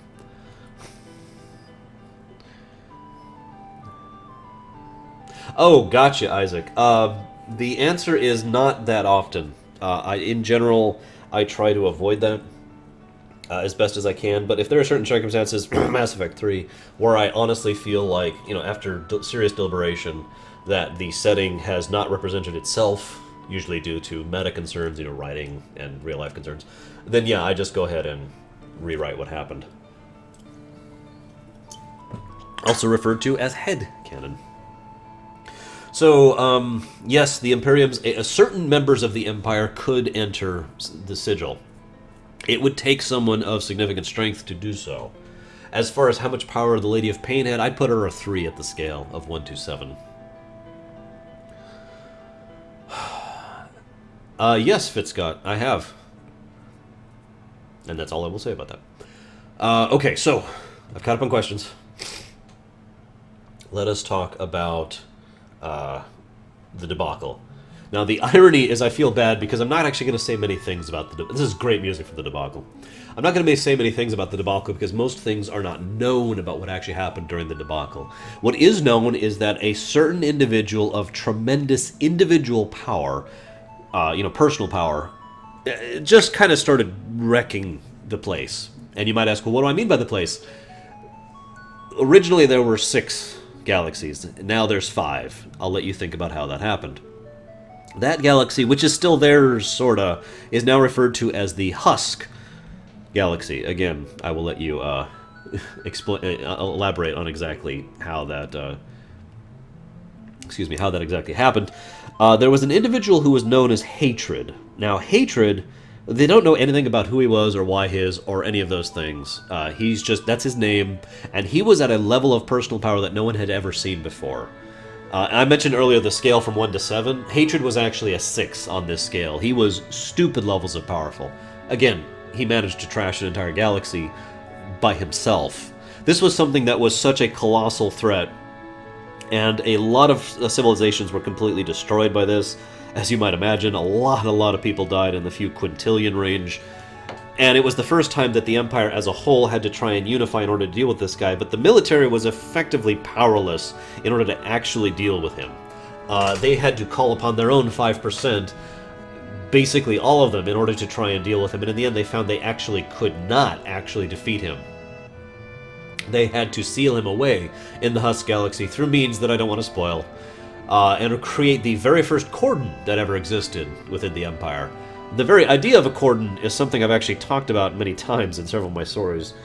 It's basically a barrier that is effectively actually impenetrable. It can be flipped on and off by certain means, which I will not describe here because it's boring. And otherwise, you basically cannot get in or out of that cordon. It is not actually possible. The only way to actually bypass that cordon is to have access or to be stupidly powerful. We'll get to that later. That's what happened with the debacle. Now, the fallout of the debacle, no pun intended, is probably the most important aspect of it, because this was the first time that the Empire and the Galactics community had actually encountered an individual who could change things on such a scale like this. So that's when certain organizations became founded, originally with the intent and purpose of having individuals of power on our side in order to defend against any other individuals like that. For example, this is when the Bastion was actually formed. This was before the infiltration thing was even a thing. That wasn't even a point of it. The Bastion consisted of the Echoes, because the Echoes were the individuals who, as I've described before in brief, don't really interact with the rest of reality in the same way that everything else does. So the Echoes were considered beings of sufficient power to be able to defend against threats like hatred. That's also when the Hands were created, the Hands of the Emperor. This is also when the Elements were created, all this fun stuff. And all of those are powered by, like again, 1 to 7 scale, you have to be at a bare minimum of a 4 for all intents and purposes to even qualify for being one of these groups. And that was the original purpose of these groups. Now, they never encountered someone else like, they never actually encountered someone like Hatred, again, for a while at least. But there were several other significant beings of power that it was actually really helpful in order to have that level of organization at personal power on the galactic level for the Empire in order to deal with them. Good example when they actually encountered the comic verse I mentioned earlier. So we're going to pause again for a second. How many Lavoses exist throughout the Imperium? 1. I'll let you think about that. Next time I do a Bethesda roleplay, am I going to heavily mod it? If I can find the mod I can never think of the name of, yes. Otherwise, no. Does the Imperium have universal healthcare? Yes. Without question. Has the Imperium ever encountered a time paradox? Yes, but it's always the one of the 2 types of paradoxes that are most easiest to deal with. Gearlin on this power level would be a 0, Zeiss. Yes, Pencil. However, the only individual who has ever at a level 7 does not exist anymore. I think that's the best way I could put that. So I guess for all intents and purposes, the answer to your question is no. Anyways, so all the galaxies that are present. There's the Milky Way galaxy, which has a huge amount of individuals in it, individual settings, and of course is basically the primary focus point of the setting. There is the Dark Energy galaxy, I mentioned that earlier. There is the Warhammer 40k galaxy, there is the Star Wars galaxy, there's the Star Trek galaxy, which also actually blends with several other galaxies and several other settings. And I believe that's actually everywhere. I'd have to... Hang on, let me run through my head real quick. Yes, that is everywhere. Note, well, military doctrine didn't need to change. What, really? Snow's theme? Hero! Legendary Beast? Okay, I need, like, peaceful music. Where's my peaceful? I actually have a playlist called Peaceful. There we go. They're also... Well, actually, they would be 1, Zeiss, now that I think about it. The debacle didn't really cause a change in a military doctrine, per se, because the whole point was the military was incapable of dealing with something at this particular level and scale of power. However, the military did actually expand their efforts significantly and their recruitment drive. This is after the debacle is probably the moment at which the Imperial military really upped its numbers by a colossal amount, as at that point resources were being flung at the military to make sure that they could take care of every place as best as they possible, especially since the military was in charge of actually dealing with infrastructure repair, building, support, health, etc. So, yeah, point being. What economic model does the Imperium follow? All of the above, I guess, is probably the best answer to that question. Is Doctor Who in the Imperium? God, no! Is Ultima part of the setting? Yes. Is Chrono Trigger part of the setting? Yes.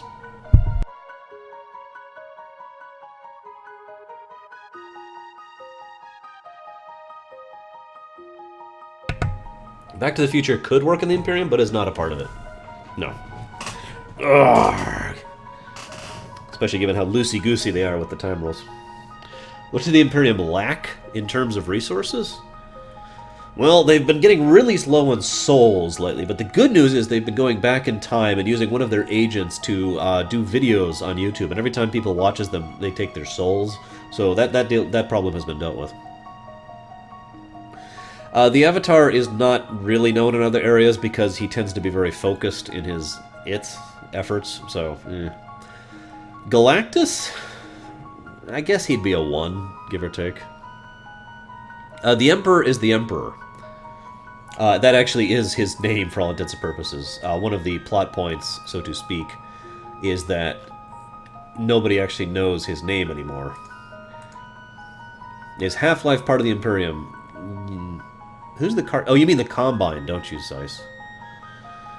Do you mean the Combine, Zeiss? Because I'm not sure who the Cartel is in Half-Life.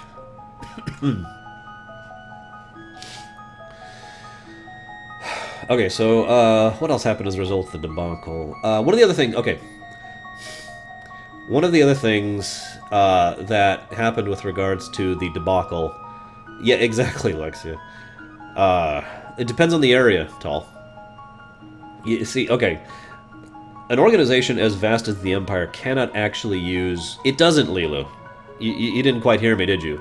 Star Trek doesn't actually have its entire galaxy. It's just, I call it the Star Trek galaxy because it's arguably the main force there, but there's quite a bit else going on within the Star Trek galaxy other than Star Trek. AO?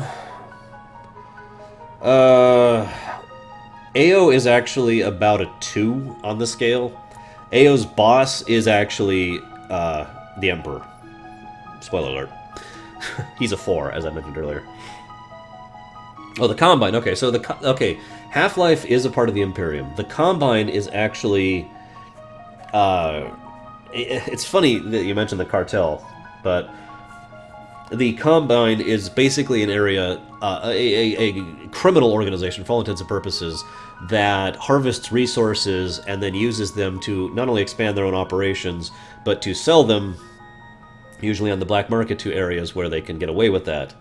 The Combine gets away with what they do because, believe it or not, for the most part, they don't actually accomplish that much. Certainly not on a large scale. Oh, you wanted the songs. Here you go.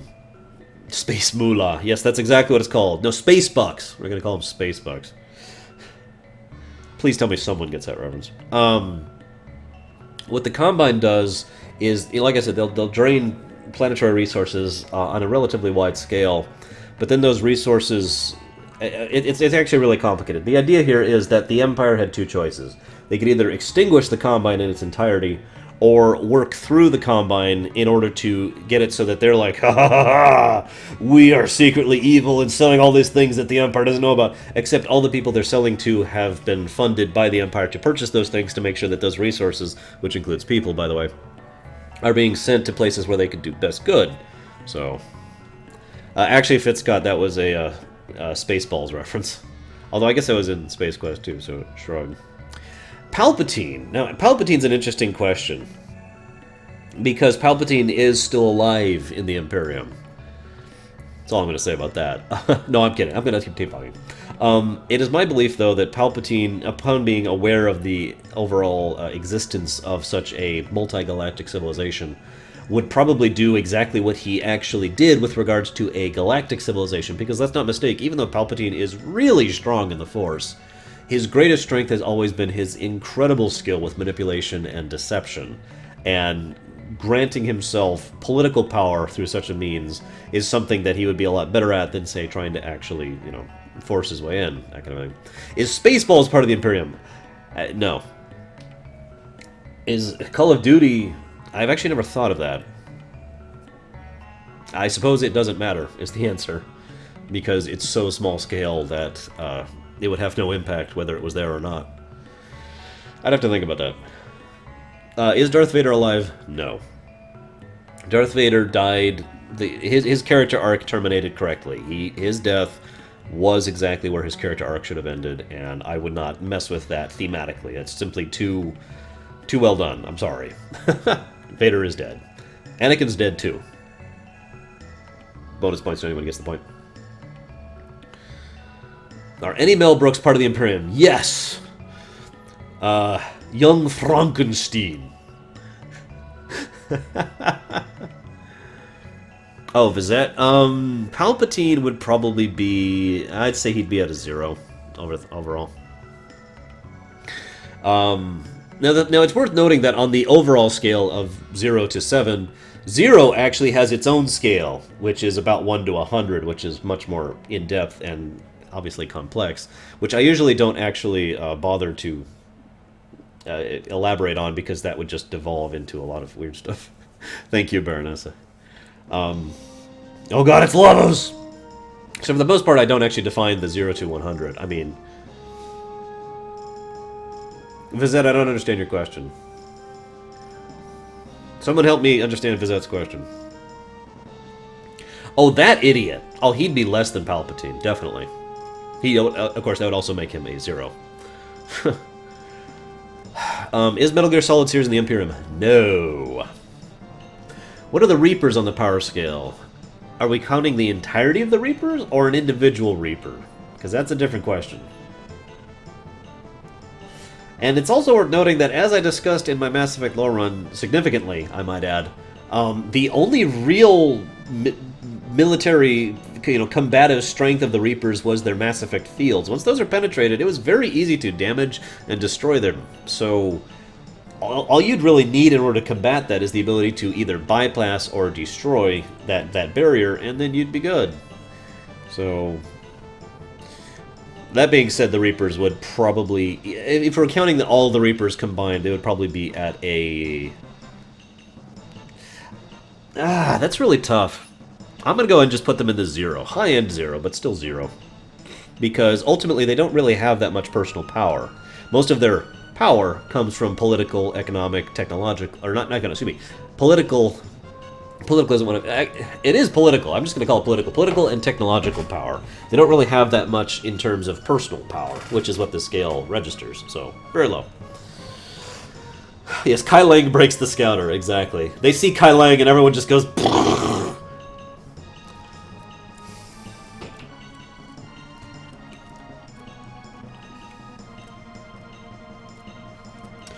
The answer is, it is very uniform, Death Phoenix. Most of the Imperial training happens within the same area. It's actually a star system whose, I believe I actually at one point made up a name for what the star system used to be called, but nowadays it's just referred to as training.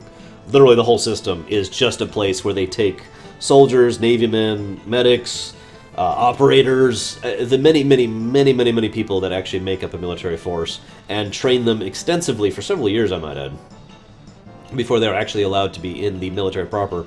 The system is almost packed to full for all intents and purposes, including local stations and whatnot, virtually at all times because of how much of a demand there is for more people to join the military, because the military pays well, basically. So there's a great deal of uniformity to the military. How does someone join? They walk up to the local... Okay, if you're aware of the Empire... You walk up to the local place and say, I'd like to join the military. And then they look at you and they say, screw you, Zeiss, you're evil. And that's what happens. Is Diablo part of the verse? Yes, it is. Actually, there's a bunch of stories regarding that. However, the Nephilim in this case would probably rate...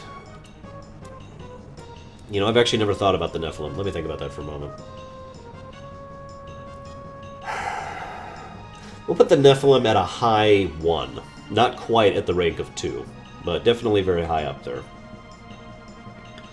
Maybe 2. I guess that's really debatable. We'll go ahead and just call the Nephilim a 2 on the scale. And just leave it at that. But seriously, though, I'm sorry, Zeiss.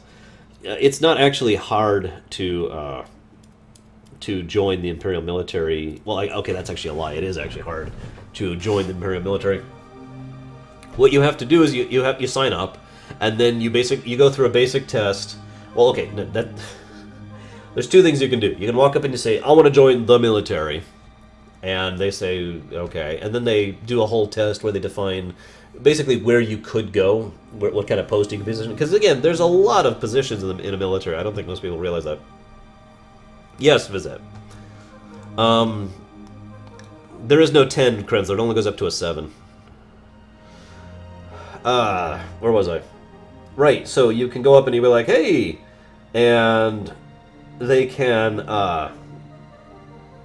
define where you want to go. Or you can go and say, I want to actually sign up for this. I want to be a tractor operator on a ship, on a starship. You know, that kind of a thing. Or I want to be, I don't know, I can't think of a damn thing. Whatever. You could say, I want to be regarding this specific thing. And then they can test you to basically see if you are good enough to be considered to be capable for that. And once you actually pass, you know, I don't want to call it section because I know what section actually is, but you know, you have to pass basic in order to actually get to the point where you can then actually go to training and get trained for all that stuff. Does the Imperium collect taxes? Yes and no. Depends on the area and depends on the circumstances. Is the Empire in custom galaxies? I don't actually understand your question, Isaac. Is there consensual slavery? Yes, is the answer. It is not actually allowed by Imperial... Well, again, there's no law. It's not allowed by Imperial doctrine, but that sort of thing does exist. Of course, there's also non-consensual slavery. But yeah, there are several societies in several areas where selling yourself into slavery to own up to a debt or to pay off a criminal record or whatever is something that happens. That is true, Permius. Ironically. See you around, Lilu. The one and only 7 that has ever existed within the Imperium doesn't exist anymore, Krenzler. And I will not be telling you his name, because that's a spoiler. Did the Imperium have a superior race? That was actually asked earlier. But for all intents and purposes, no. There is no individual race that is more commonplace across the Empire than across the Imperium, for that matter, than there is any other. You could argue that there's a lot more humans than there are not, but that's only because so many of the stories, especially the ones I write individually that have nothing to do with the games, tend to be centered around individuals who are humans, so... okay, I think I'm caught up on questions. So, what, Krenzler? I still have to maintain some secrets in my stories. I haven't told all the stories yet. So where was I? I talked about a 6. Hatred was a 6. I talked about him earlier. So the debacle happens. The Empire gets completely restructured and starts... Well, okay, what initially happens is the Empire just starts taking over. This was basically considered to be a bad thing. I think it would be a bad idea, Baroness. I don't think Dune would fit well at all within this.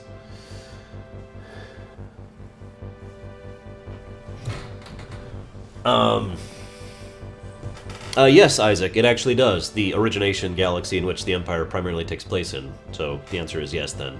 Sorry, I didn't understand your question earlier. Blasto the jellyfish is a 12! I sort of timed that with the music. Oh, not similar at all, Lord of Mordor. Especially given how the Dominion deals with its servitor races. Which we only get a few hints of, unfortunately. But I'll talk about that when we get to DS9. Okay. So, after the debacle, the Hatred debacle is actually what the overall incident is referred to as. The Empire started just taking over, flat out saying, we need to be taking care of everything. We need to be in control of everything for everyone's sake, for everyone's safety.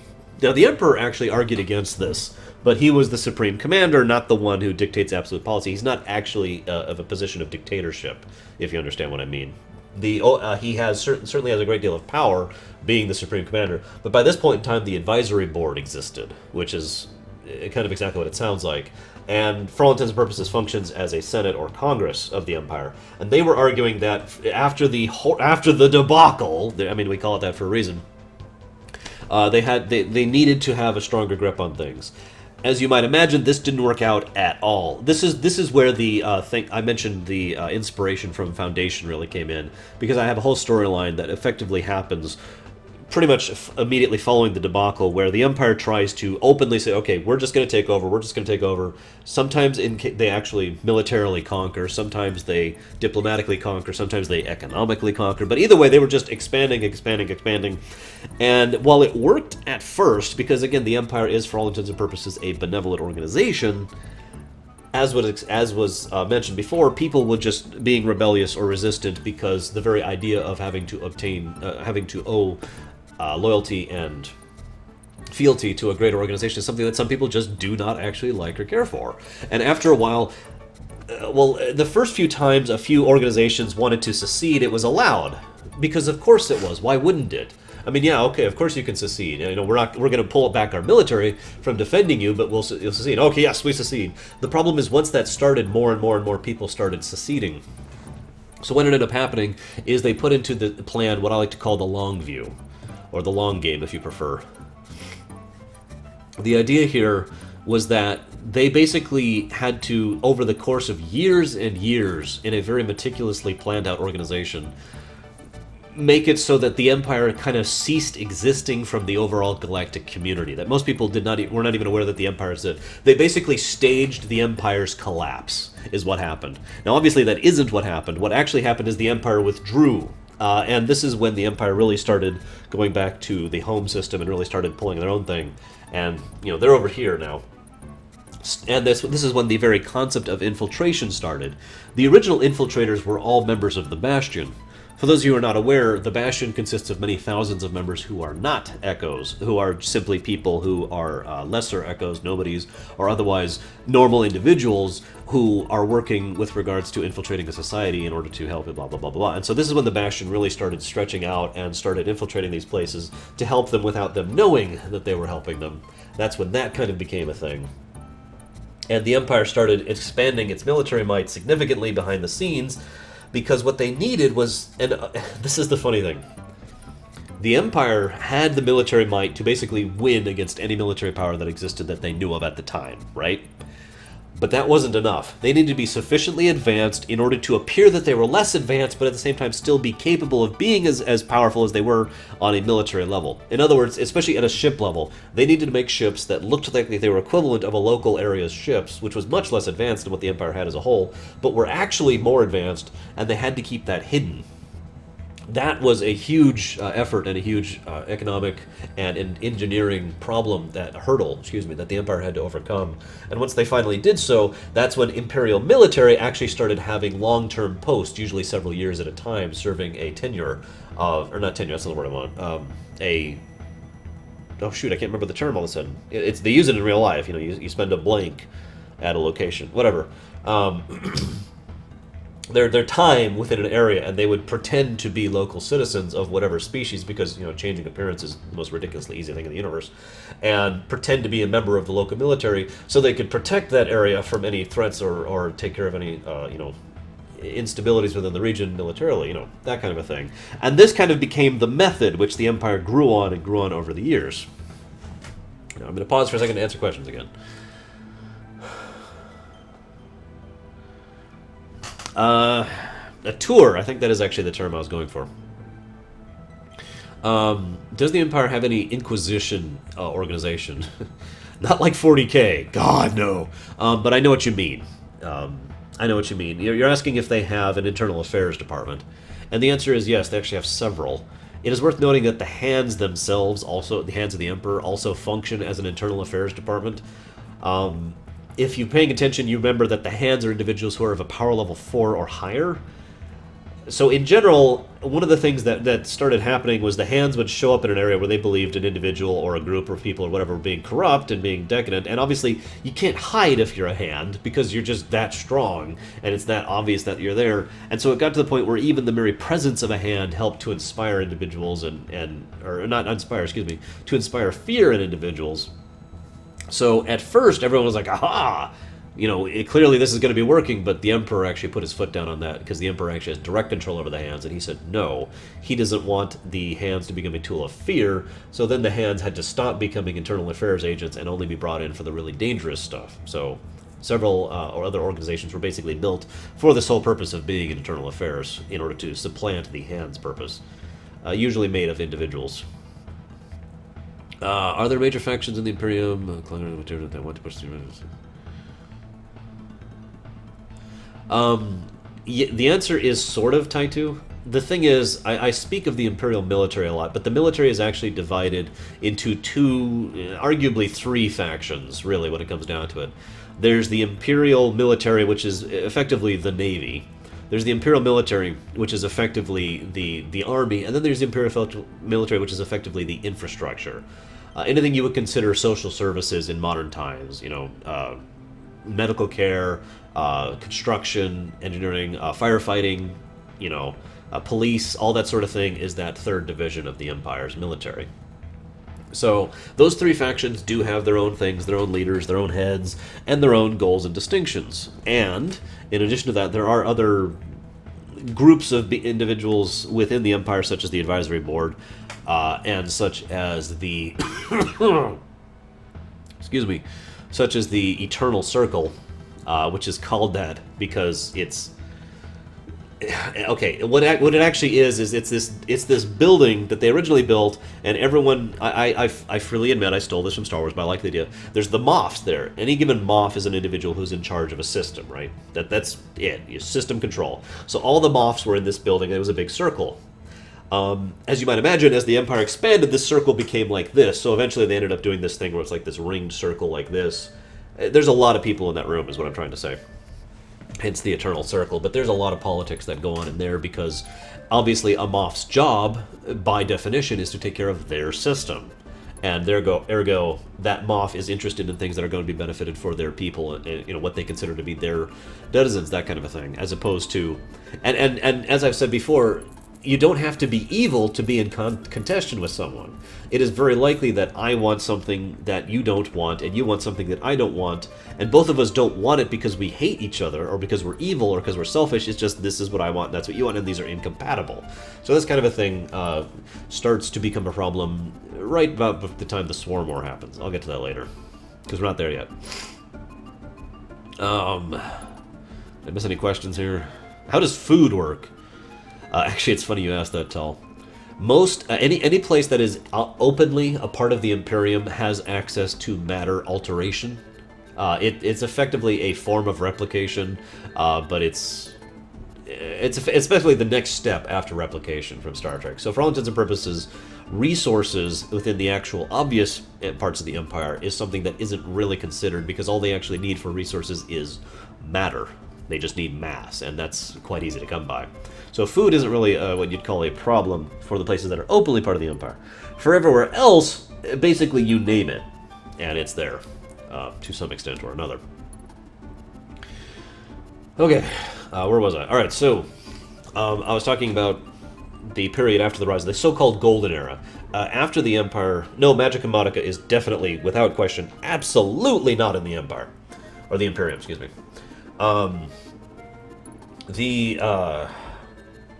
After it was decided that they needed to start pulling the Foundation trick and start doing the Hidden Empire thing, this is what's referred to as the Golden Age of the Empire. When the society was on the rise, the overall level of luxury and enjoyment was on the rise, the level of cultural sophistication was on the rise, the cooperation amongst members was on the rise. It's basically a giant peaceful era of awesomeness, right? And this is also when most of the this period of time is also when the vast majority of the fan fiction, because let's just call it what it is, stories actually happen. In fact, all of them. Now that I'm actually thinking about it, 100% of any of the fan fictions I've ever written, ever, either in my head or on paper, actually happen in this band of time. Oh, that's a lie. There's one that doesn't. I just thought about that. There's one that doesn't. But for most part, it's entirely that. Excuse me. This is also the period in which the Empire really started exploring the known universe, which I've already described, the 6 galaxies. Obviously, they can't explore the 6th galaxy because it's in a cordon. And this is when technology really was on the rise, etc. I don't actually have a lot to share about this era.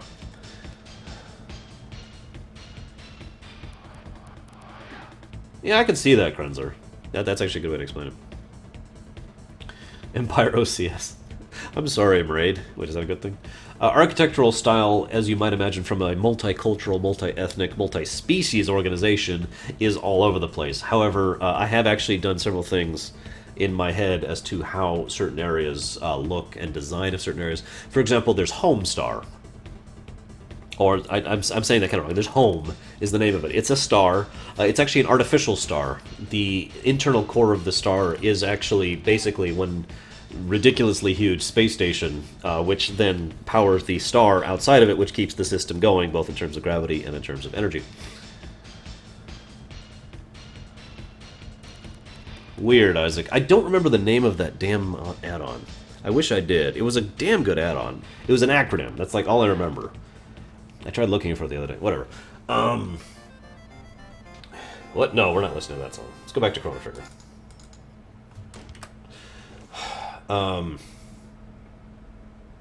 So, sorry, to continue with my thought.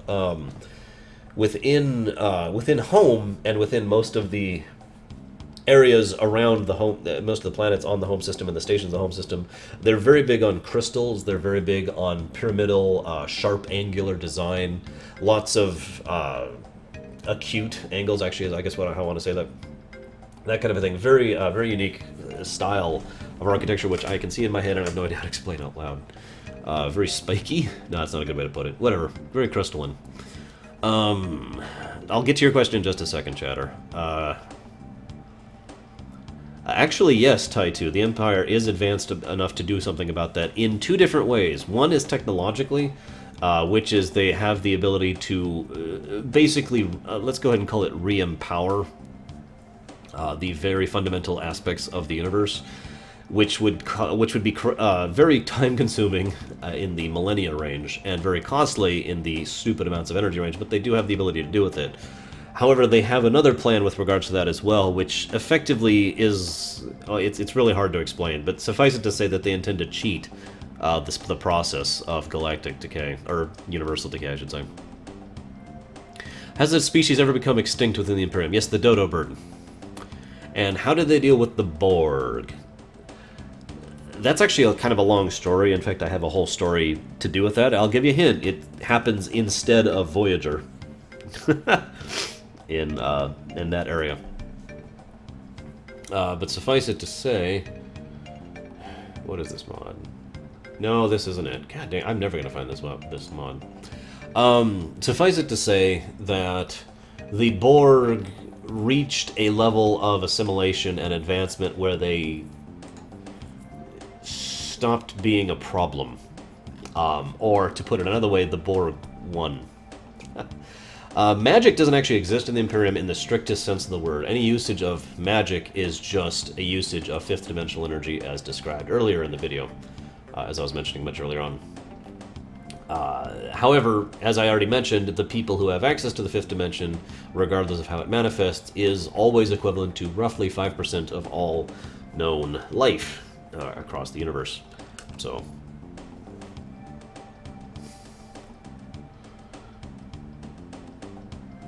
I don't actually understand Tyler's question. Somebody help me out here.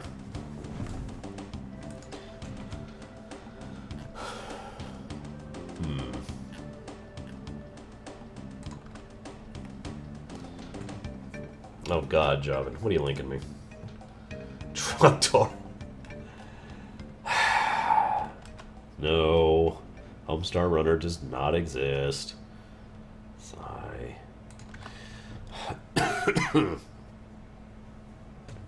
Oh, hey. Fook! That's what it was called. Isaac, it was called Fook. F-O-O-K. Fook 2, I believe, specifically. Okay, now that I've got the name. Baronessa, you are not part of the 5%. I am so terribly sorry. The fifth dimension I had described earlier, it's effectively a infinite energy source that does not actually obey most of the standard laws of physics, such as thermodynamics, momentum, and mass energy, or mass scale conversion. So, has nothing, so that's what the fifth dimension is. The sixth dimension is what I usually refer to as the spiritual dimension. Just about anything that is a spirit or a ghost or has some kind of life that is attached to a physical form, such as an undead, that is someone who exists within the sixth, as a result of, or by the result of the sixth dimension. The seventh dimension is a little bit different than everything else because it's You know, actually, that's probably the best way I can explain it. The seventh dimension is just different. Anyone who has access to or is a part of the seventh dimension simply does not interact with anything the same way anything else does. Like I said, for example, the echoes are seventh dimensional creatures, for example. Yes, Taitu, 95% of everyone, that is to say normal humans, are constantly in protest of the fact that they don't have superpowers, and that just sucks. Yes, Pokemon is part of the Imperium. Yes, everyone in the Empire can have a Pokemon. Is FF7 connected to the sixth dimension? I gotta think about that one.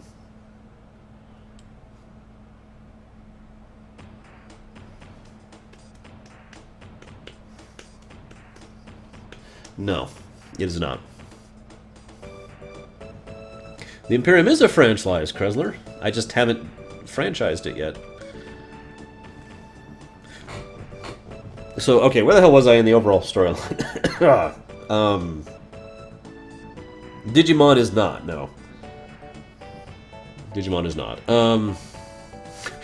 Exactly, Death God Scythe. They should just randomly show up to some planet Parse that is either not openly or not at all part of the Empire and say, "Join us! We have Pokemon!" Ow. So, where the hell was I? Yeah, let's go to this one, because this is appropriate for what's about to happen. Oh, that's right, okay. So, like I said, there's a golden era of period there. This is when the Bastion really shines, and again, this is where most of the fanfiction happens. I suppose most of you probably want to hear about the Bastion, because that's where most of you guys have, in fact, heard about the Imperium. It all is through the Bastion. In fact, most people would call my setting the Bastion earlier. You're not an idiot, Tyler. I'm sorry. I'm just making fun. I apologize.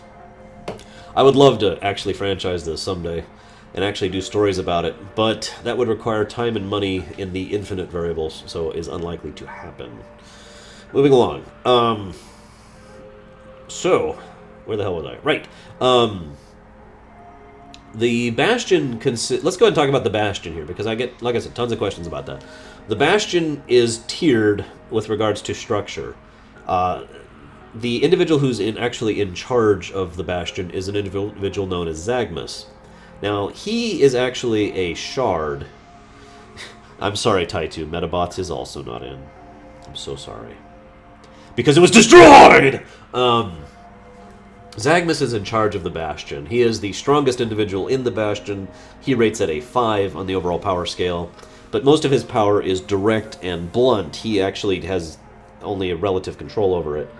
Some of you who have actually seen some of my written works may recognize this guy's name. Lord knows he's been in several things himself. Below Zagmus is all of the echoes, all of the agents, I should say, more accurately. I mentioned them earlier. There's 9 of them total. That actually counts Zagmus, so there's 8 underneath him. The agents are the individuals who are sent into the most perilous circumstances. Now, perilous can mean either perilous in terms of actual threat, you know, the threat level of the situation, or exactly how difficult it would be for a normal person to be there, because echoes, you know, are way up there on the power scale in general.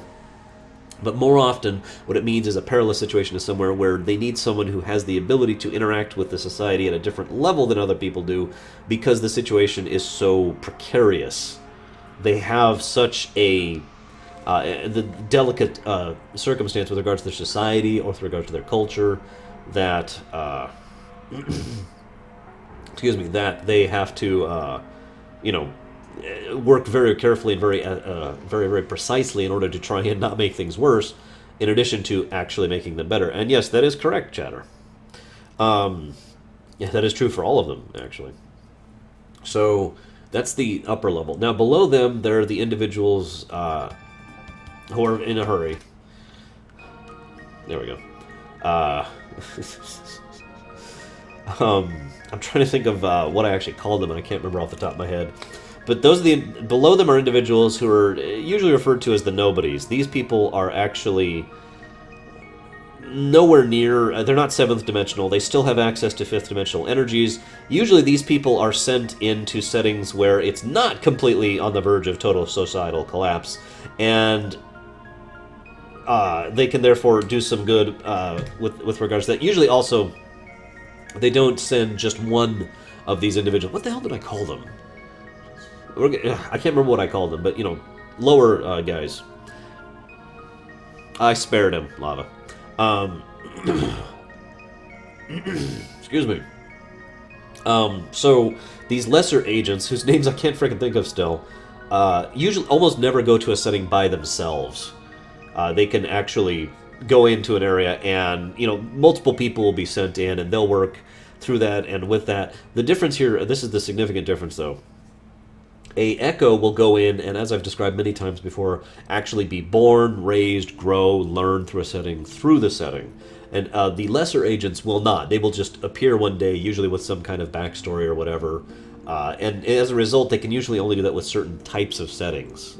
You know, if, for example, if their level of technological or magical advancement is sufficient enough, they can usually determine that these people are frauds, and therefore they would not send them to situations like that.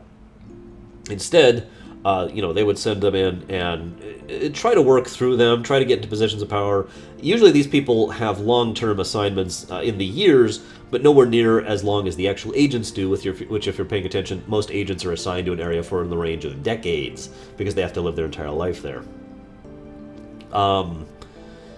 Below them is the support structure people. These people are the analysts. I know what they're called because that's exactly what they do. These people use long-distance information gathering techniques, pulling as much information as they can about a setting. The more advanced it is, the easier it is to do, in order to make sure that they can make as an informed decision as possible about any area that they find or explore. Now, that being said, obviously one of the other big jobs of the analyst, the other big job, I should say, of the analyst, is to find anybody that they believe has potential to become a local recruit, which the Bastion also uses on many, many occasions. I can give you an example of a local recruit right now. What was he called? The guy in Morrowind. The Nerevarine, that's it. The Nerevarine in Morrowind was not an agent, nor indeed was he a lesser agent. He was the Nerevarine. But the Nerevarine was actually contacted by members of the Empire, thanks to these analysts, and convinced to go ahead and work towards Imperial means while he was going through the case of Morrowind and trying to take care of and save his people. So that's a good example of what happens when a local agent gets involved. By contrast, an actual agent was set during the era of Oblivion, which led to some interesting problems, but we'll get into that later. Moving on. I guess I'll talk more about the Bastion in a second, because I need to catch up with the questions here. Can these leveled folk die from normal circumstances? No. Do the cursed springs of Jusenku? No, I'm afraid they do not, Baroness. I'm sorry. What settings does Zaydenra show up in? Zaydenra actually only shows up in one other setting that you would recognize right off the top of your head. That is not one of my own creation. And that is Dragon Age 2. Cough. Moving on. The characters in Fallout... okay, so far only 2 of the characters in Fallout have actually been agents. That is the Lone Wanderer and the Courier are both agents. The previous 2 actually were local. God,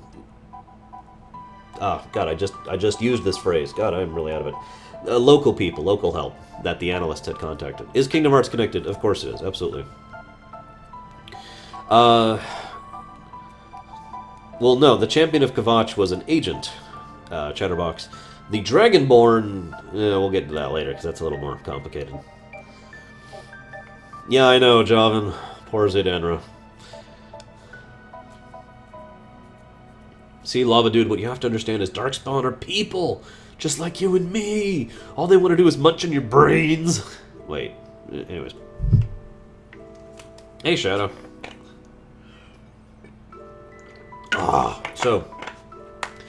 There's also a lot of support people in the Bastion whose entire jobs are basically, okay, there's the analyst. I just mentioned them, right? The analysts will hand off a lot of the information they gather to the reproduction department, or the replication department, or whatever I actually call it. We'll call it the replications department, because that sounds cooler. The replication department's entire job is to ensure that individuals who are not agents, which is everyone else, when they are inserted into a world, are fully aware of, the language they speak there, the inflections of local dialect, the way that they should use their body movement and their motions, how they should dress, what kind of monetary systems they use, if any, what kind of societal norms exist, what things they should be aware of and what things they aren't. A huge data dump on these people. Now, again, this is usually for the people who only have the year's infiltration. Now, you might ask why even have this when the Echoes do the big infiltration. There's a twofold reason for this. Number one, Echoes cannot be everywhere at once. As I mentioned, there are only 9 of them total. So they literally have a limitation in what they can infiltrate. And an Echo, by their very definition, is someone who is the most capable of actually fully affecting a society to pretty much at every level. That's also why Echoes are pragmatically applied to places which are in the worst case. Yes, that is correct. Dragon Age Origins Warden was in fact Zagmus himself. There's actually a story behind that, but I won't go into it. So yeah, the actual agents are sent in the worst case scenarios pragmatically because they can do the most good. For every other circumstance, of which there are dozens upon dozens, there needs to be these lesser agents, and they need to be prepped. Because, again, the whole point of infiltration is to infiltrate, to ensure that you are not discovered as an external or indeed alien influence within the society. Not just because they want to ensure that... I haven't decided yet, J-Man. Not just to ensure that they don't be discovered, therefore ruling their mission, but the mere discovery of an alien aspect within a setting can by itself be ruinous to that setting. Imagine for a moment if in Dragon Age, just to use that as a continued example, they had sent someone who wasn't an agent. They had sent a normal person, and this normal person is discovered and outed as being an Imperial agent somehow because they were just talking wrong. How do you think they would deal with that? Now, probably they wouldn't actually think that they were from another planet or whatever, but they might think they're from the... not the warp, the magic place, the weave, no, the fade, there we go. They might think they're from the fade, or they might think they're from Tevinter, or whatever. It would completely alter how that society would work and function. And as I mentioned earlier, some of the earliest infiltration efforts done way back before the Empire was really a thing had this exact problem. So, it's all in my head, Chatter. It's how my head works. How do you think I could do lore runs?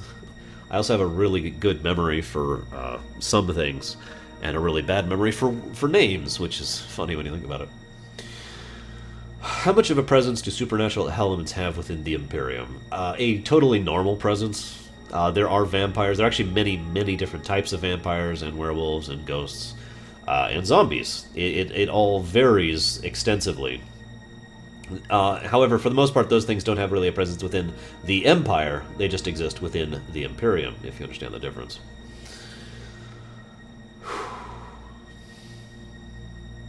Similar, Shadow. They are limited to some extent. I mentioned that they do not function within linear time the same way we do, but they are still limited by linear time to an extent. They cannot actually time travel. They cannot actually, be at multiple places at the same time.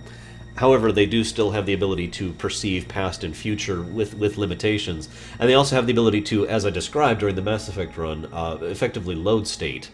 They can actually rewind time to a small degree in order to try and redo anything that they have done wrong.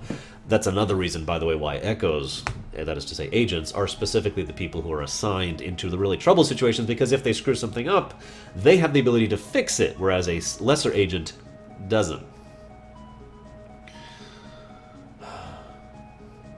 Yes, Pencil Manor, all Echoes have full memory of who they are prior to being an Echo throughout the course of their existence. Well, I guess that's actually... I'm sorry, I actually misunderstood your question as I was reading it. Zaydenra does remember some aspects of being Andrea, but for the most part, they actually have virtually nothing about their original selves. Only a certain aspect of themselves which has been emphasized and strengthened with regards to it becoming the dominant force in their personality is probably the best way I could put that. Yes, Krenzler, I have heard that, and I have nothing I can say about that. Isaac, what do you mean? I don't understand your question. Marvel zombies empowered with the power of cosmic destroying entire universe would be part of the Imperium and a threat to people who live in the Imperium. What? Taitu, I think you're just trying to stab me in the chest here. It's okay. I understand. I accept it. No, Chatter. The Imperium is just too large. However, if I had my way, the Imperium would express itself in multiple stories, and more accurately in multiple mediums. In fact, I would love to do a movie about certain events, I would love to do a television series about certain events, and I would love to do books, plural, about basically everything else. Indeed, most of my actual written works are the primary written down aspects of the Imperium that exist. The Echoes are not bound by the laws of time paradoxes. The Echoes are not bound by the laws of conversation, nor mass, nor energy. They do not have godlike powers and abilities. They are at about a 5 on the scale of 1 to 7, but they are pretty damn big, all things considered, in terms of what they can accomplish. Is the Imperium larger than the expanded universe? I don't understand your question, Shadow.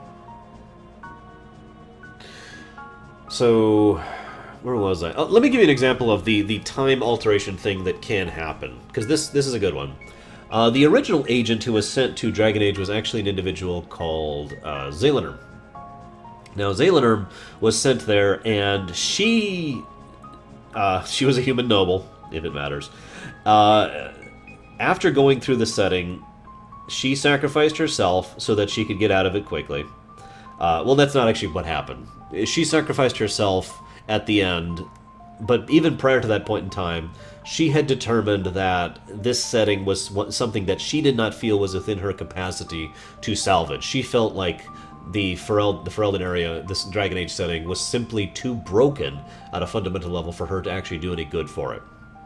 So Lorerunner went through the whole thing, tried her best, failed, killed herself, reverted, and informed her boss, Zagnus, of all her findings and debriefed him. And Zagnus and her and several of the other Echoes convened on this matter, and they decided to give the setting one last try. Zagnus himself would actually be sent in order to try and deal with this situation. So, in case you're paying attention, they did actually basically rewind time to the point at which, all that happened, erased everything that Lorerunner had done, erased that aspect of time entirely, and then Zagnus was inputted instead. So, completely different time frame happening. No parallels, by the way, no parallel realities. That theory does not exist within the Imperium, or rather, that reality does not exist in the Imperium. They simply changed how time functioned.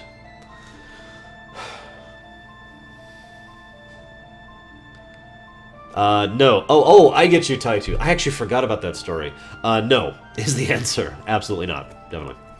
Are these written works up for public reading? I have. They're all literally written. They're literally written. So I have no format of them online, no. Are they bound by Wheaton's Law? Yes. Oh, gotcha, Isaac. No, I don't think I could do that. Number one, it would remove one of the big points of my streams, which is, interactability. Number two, I don't know if you paid attention, but in my role plays, I try really hard to basically always stay in character, and I've been pretty good about that for a while now. So, are there any villainous Echoes? No.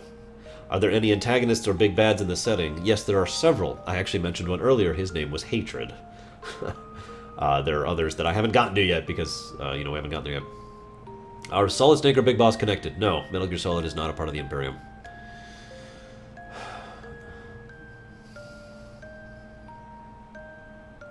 Oh, I get you, Shadow. My apologies. I thought you meant literally, like if the extended universe of Star Wars, which is like 2 galaxies basically, is larger than the Imperium, which didn't make sense to me. That's why I asked about that. And yes, dark space is just the space in between galaxies, so the answer is absolutely yes. In fact, there are many Imperial individuals, outposts, and artificial planets that exist within dark space, because it's a great place to colonize, as long as you have infinite energy sources. Regardless, as of this point, once upon a time I would say no. As of this point in time, I would say at the very least the Imperium is approaching the extended universe of Star Wars in terms of overall size. I think it'll be several more years before I actually surpass, because holy crap. Yes, I do, Tall. I've actually dropped several already. But they're very quiet, and they're usually the kind of things only I would get, because I'm weird like that. So, where was I? Right, okay. So that's the Bastion. Now, I mentioned the Bastion is one of 3 organizations whose job is basically purely infiltration now. There's 2 other organizations that do that. The Bastion handles the very precise stuff. Stuff where their entire job is to ensure that they are never discovered and that they do as little as they can to throw a monkey into the wrench. You know, imagine like someone who's weaving a very delicate cloth, and the Bastion is someone who will try to move in and adapt to the method by which it's being woven so that their presence is basically invisible. You follow this analogy? Now the Elementals, well, we'll go to them last, actually. The Hands, they do the exact opposite. They walk in and they smash their foot down on the person doing the weaving and say, "No, you're doing it wrong!" The Hands are sent. There's actually much fewer Hands than there are Bastion members. The Bastion consists of several thousand individuals, all told, even if they have only had 9 actual Echoes. The Hands, by contrast, I believe there's 7 of them total, but there's only 7 period total. Those 7 individuals, they literally walk up and say, "Okay, we are going to go ahead and fix the situation that has gotten ridiculously out of hand." Now, the Hands are all individuals who are also very personally powerful, because that's what the Hands were originally formed for, was to combat individuals like hatred. And so their job is to go into a situation where they need to have someone very strong who is willing to have a very direct influence on a situation. When I mentioned the stomping the foot down, I kind of literally mean that. What usually will happen, most of the Hand storylines is stuff of my own work. There's no fan fiction here. The storyline of, well, this is kind of spoiling, but Elemente, which I've mentioned several times, is an example of one of the Hands of the Empire walking in and saying, "Nope, you're doing this wrong, I'm taking over, we're going to establish this new rule set, this is how things are going to work now." You know, in other words, it's pretty much the exact opposite of what the Bastion do. They walk in very openly and very honestly. They don't mention the Empire. That's actually kind of important. But they walk in as a being of tremendous power and said, "We are going to take this over. We are going to make this work right," you know, that kind of a thing. As you might imagine, they are used a lot less often. They're pretty much used in only the most extreme of cases, as you might imagine. Then you have the Elementals. Now, the Elementals deal with things, both the Bastion and the Hands. Thank you, Javin. Both the Bastion and the Hands deal with things basically at a societal level, for all intents and purposes. Excuse me. The Elementals deal with things that have nothing to do with society, nothing to do with people. There are plenty of areas that are ruined or broken or need to be fixed at a literal level, at a fundamental level, at a level where there is, you know, local physics are working wrong for some reason, or this planet is going to cause this galactic incident, or this black hole is going to cause its mass to implode at this point in time in the future. In other words, the elements deal with the substructure of the universe for all intents and purposes, the actual matter and energy, rather than dealing with any of the actual people with regard to it. They, of course, have their own little stories, too, and the Elementals are also kind of responsible for Primus, and that's all I'm going to say about that. Moving along.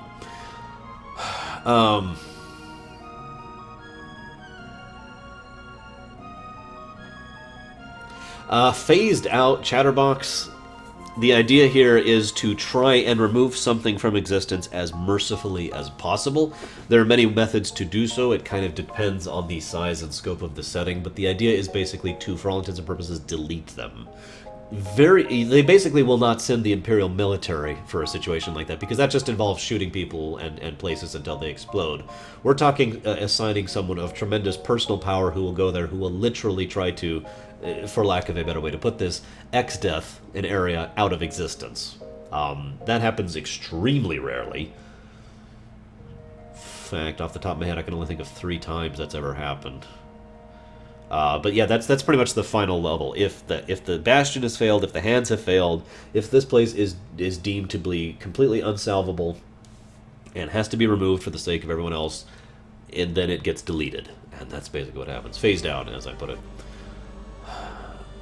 I actually answered that earlier, Shadowlink. I would call the Imperium lawful good. Just my take on it, though. Oh, excuse me. Is there Shodan? You didn't put it in all caps, Tall. I'm very disappointed. However, no, Shodan is not in the Imperium. An Echo agent screwed up big time in its information. Well, actually, it's funny you mention that, Zeiss, because any time, no pun intended, an actual Echo agent screws up, they can undo it. So the answer would be all the time.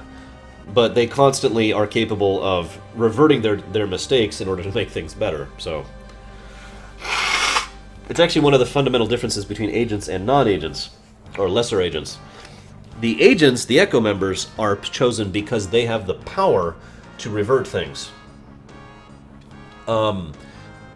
That's why they're assigned to that. They're not particularly skilled, they're not that good at what they do, but they can undo their mistakes. By contrast, the lesser agents are, for all intents and purposes, much better at their jobs than the actual agents are, but the reason why is because they don't get a second chance, if you follow. How much control over time does the Bastion have? For all intents and purposes, they only really have the 3 abilities I mentioned earlier. They can perceive the future, they can perceive the past, and they can rewind time. They can load state, as I like to call it. That's basically it. Most single dangerous individual that's threatened the Imperium? Ooh, that's a matter of opinion. Because there's several. I'm going to go ahead and say that due to the sheer scale and level of what he did, Hatred deserves that that title, though. I'm sorry, Next Level Games, you are not within the Imperium. Terribly sorry.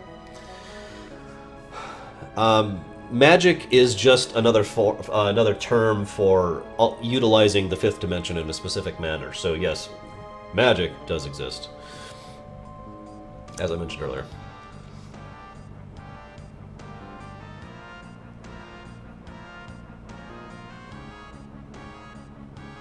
Yes, Taitu. Actually, that's an extremely common thing, especially of the area, the other 15%, not the main 15%, but the other 15%, who are not actually fully aware of the fact that they are part of the Empire.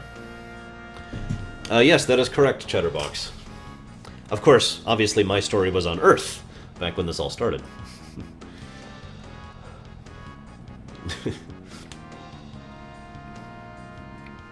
Is physics magic? No, friendship is magic, Tall. Alright, so since I'm caught up on questions again, let's go ahead and advance to the Swarm War, the next big event. This is kind of spoilery, but I don't mind giving this away because I'm really behind on writing the book. What happened next is hard to describe, but basically, for the first time, politics started to actually become a incident within the Empire. For all intents and purposes, for the first time. It was asked several times, what are the safeguards against corruption in the Empire? The answer was always, there are none. There are none. The entire idea of the Empire was to avoid the possibility of corruption within its organizations. Krenzler, I am now officially making the My Little Pony part of the Imperium just because you said that. But it has been deemed that they are unsalvable and they must be deleted. There we go. I'm kidding. Where the hell was I? Right. So, there was an individual... A woman? I don't know what to call her. Let's go ahead and call her them. Her name's Myriad. She's actually hard to explain. I've actually had several stories centered around Myriad in the past, but she is a interesting individual. I love writing for her because she's a wonderful sort of gray. She's not actually evil, but I would not actually call her good either. She has what I like to call the Lex Luthor thing, except you don't know what I mean by that because it's actually an improper thing. Basically, Myriad, she wants better for herself, but she understands that better for her society equals better for herself. So she actually works rather well and rather hard, all things considered, in order to do good, but she is not doing it to be good. She is doing it because it will make things better, which will make her better. And there's more layers to that I'm not going into. But anyways, that's Myriad. She is a Moth. She's one of the Moths that I've mentioned earlier. Actually, she's technically a High Moth, which means she is in charge of several areas. But that's actually later. I'm getting ahead of myself, sorry. Point being, Myriad decided to go ahead and play at politics. And she wanted to demonstrate that one of her fellow Moths, High Moths at this point, did not have the ability to take care of his area. Because any given Moth, High Moth, is in charge of a given region, right? And in that region there are plenty of systems which are not only not a part of the Empire, part of the second 15%, but don't even know the Empire exists. Don't even know that there is an extra galactic existence, right? Well, a lot of those worlds tend to be what I like to call the parallel Earths, aka the artificially seeded worlds. There's actually an explanation for that, which I will not be covering because it's actually very metaphysical. Moving on. In one of those worlds was a basic standard human society, for all intents and purposes, only a few changes to its history. And one of those changes was the fact that the United League of Nations, that was invented back during World War One, actually succeeded, prevented World War One from actually happening, and then led into World War Two. Or rather, I'm sorry, excuse me, I'm saying this wrong. Never led into World War II. World War II never happened, and so that society developed on extremely different lines than ours did. Now, if any of this sounds familiar, bravo, you guys are awesome, but for actually remembering this. But this is a story that I call the Primes that I'm setting up here. Now, Myriad's interaction here was she. Okay, it's actually stupidly complicated. So, without wishing to spoil, with desire to not spoil any more than I can, Myriad was involved with a plot to try and artificially accelerate core energy growth within the setting. Now, if you're paying attention, core energy, the way it works is it's not like a specific energy, right? It's just a different layer of physics. But the idea is only 5% of anyone ever really actually has, access to the fifth dimension as a result of that. Poor Exdeath. So, what happened in the Primes is completely different than that. If you paid attention to the premise that I told you guys forever ago, what happened to the Primes is a few people started manifesting this supernatural power, and then it accelerated and accelerated and accelerated until closer to like 70 or 80% of all the people on that planet were supernaturals, for all intents and purposes. Now, that was being done on purpose. That's my point, Taitu. This is alternate history. That's literally my point. World War IX never happened because they made the League first and it actually worked, as opposed to the League that we actually made, which was garbage. And as a result of the League actually working, World War II never happened. I called it the League of... Actually, I think I called it the United League to get across the difference, but either way.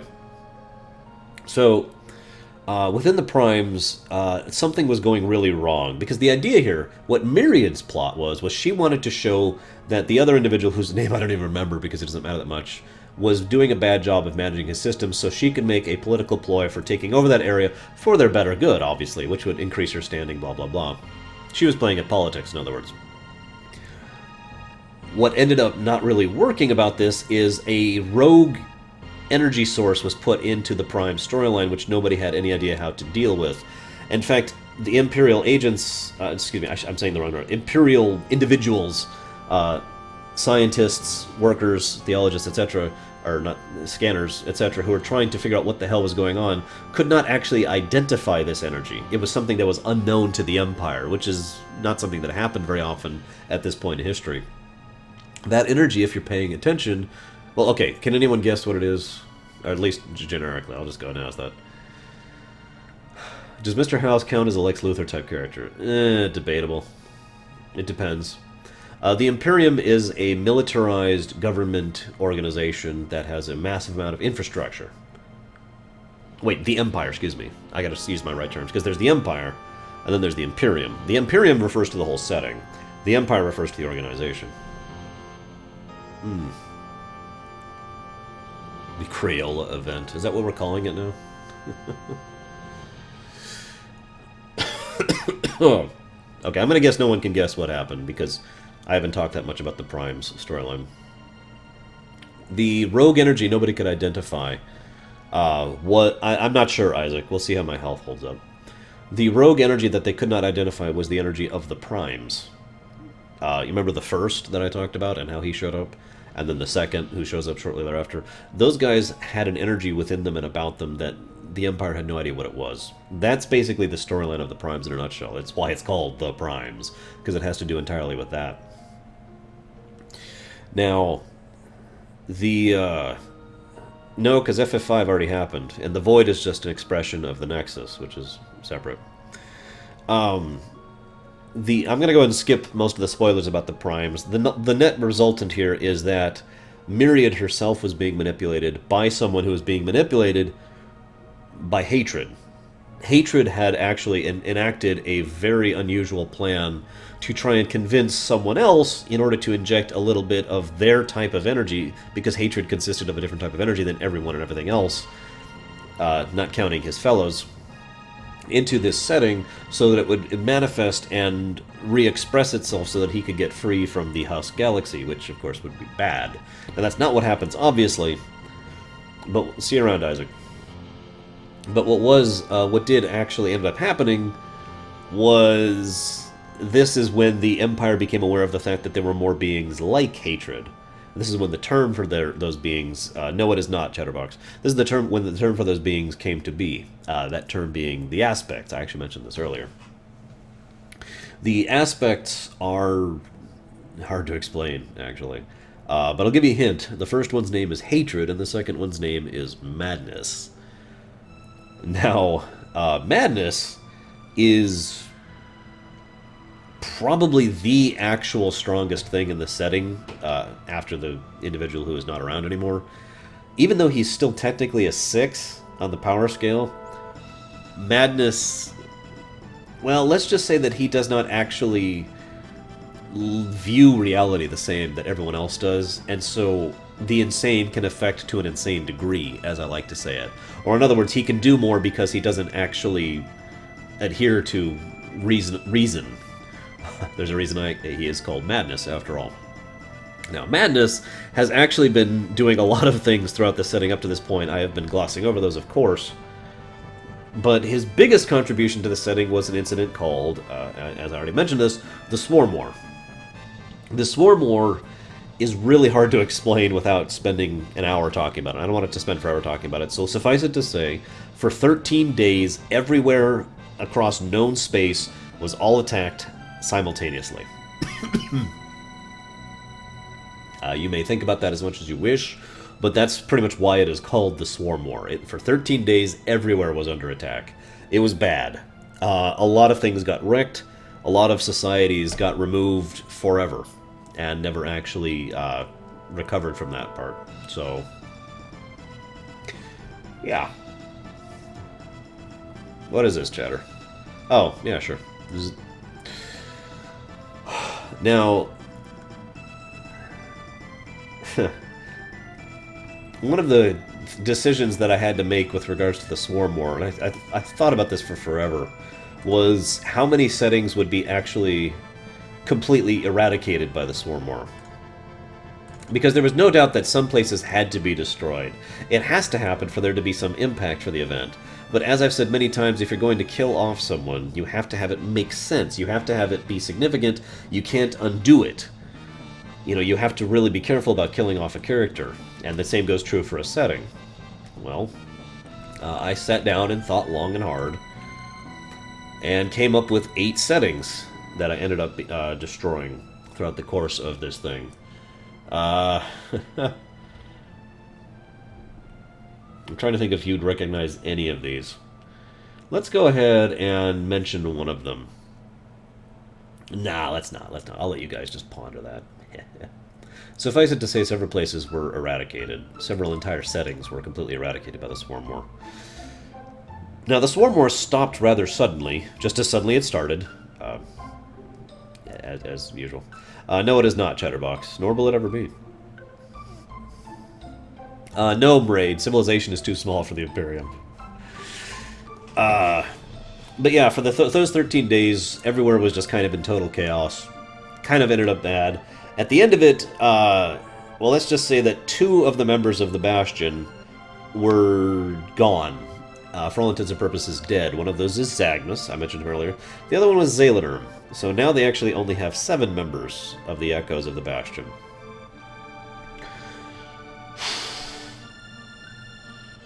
Of course they do, Shadow. Why wouldn't they? They have dozens of them. Dozens of types of them, I should say. Too many different circumstances to equate to. Now, immediately after the Swarm War, Zeiss, that's a good question.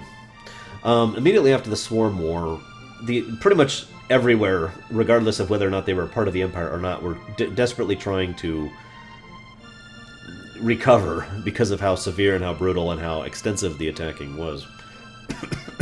Excuse me. As I mentioned before, the Swarm War is a literal... several of my current stories are a literal sequel of the Swarm War. I am only going to tell you their names, because I don't want to spoil anything, but one of them is called Extant, which is I'm actively writing. One of them is called Elemente, which I've talked about several times. And one of them is this little campaign I have called Primus, which you may or may not have heard of. But Primus is a direct byproduct and sequel of the Swarm War. And that's actually all I'm going to say about that.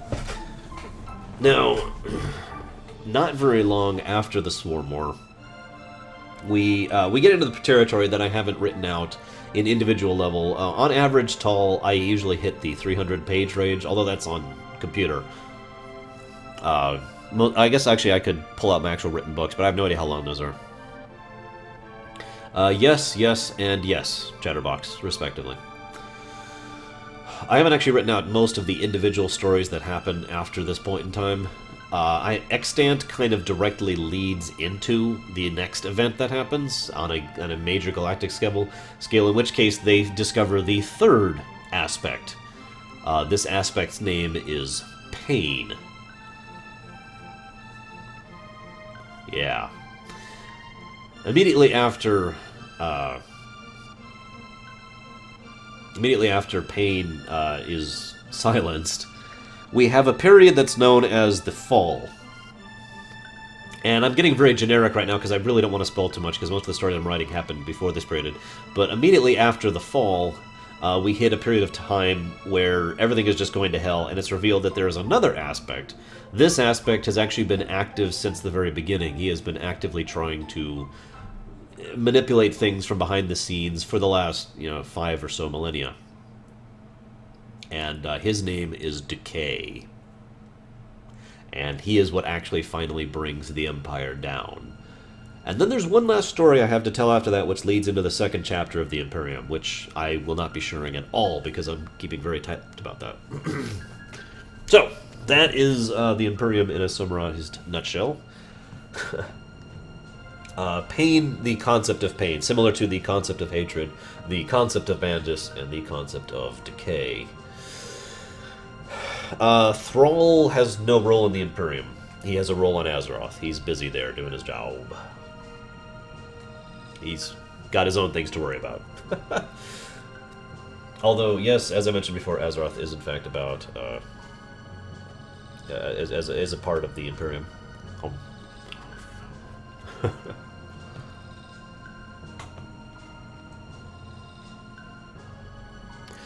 See, that's an interesting question, Taitu, because the answer is yes and then no, respectively. The Imperial technological level is surpassed of Supreme Commander because they have the ability to do more than just that. However, it is likely that Supreme Commander, if they were to be used intelligently, could be a military power that could combat several parts of the Empire. However, the problem is their technology is actually quite limited when you really think about it, because all they have that's really advanced is their MEM conversion program. That's it. So they don't have so many of the other things that the Empire has access to. Indeed, other settings have access to as well. Yes, Biozilla, Final Fantasy VI is my favorite work of fiction of all time, regardless of everything. It is also my favorite video game of all time. Yes, I've said that many times. I'm a little surprised you didn't know that. Can you purchase photocopies version of the novels? No, God, no. However, you can become my patron and listen to me read them as I've been going through bit by bit. The insignia for the Imperium, I've never actually made a version on my computer which is satisfactory to me. But I can give you a bit of a sketch of it. It's really specific in my head, which is why I have trouble getting it exactly how I want it to be. I'm not even sure you're going to be able to see this. As usual, here, let me pull up my camera. As usual, as you might imagine with me, every single aspect of this symbol is very specifically designed to be symbolic in one thing or another. So that is the symbol of the Empire. Right there. Does Tor count as part of the extended universe? Yes.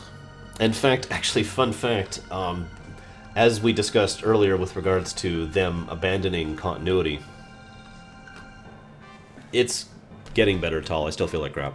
As I was mentioning with regards to the extended continuity discussion within Star Wars, most fans, myself included, are basically now considering extended universe as canon and the new movies as not canon because of all the reasons I discussed earlier. We've already been into that. But that is true for the Imperium as well. I have absolutely no doubt that the new movies will not be part of the Star Wars continuity with regards to the Imperium.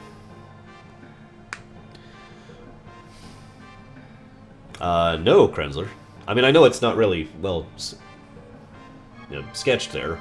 Lord knows I'm not a good sketcher, but no, that has nothing to do with the scar. There are no scars here. There's no face here. This is the emblem. The emblem of the Empire. Yeah, who's Turbo, by the way? Who the hell are you guys talking about? Yes, Javan, they have. But then again, of course they have. Even Star Trek managed that one. And they can't cure a splint. I guess it's the best example of that I could get into. So does anybody else have any additional questions? Oh, that idiot. Gotcha. No, Paris Hilton does not exist. I'm sorry, who is that? That's a weird name to come up with out of nowhere, chatter.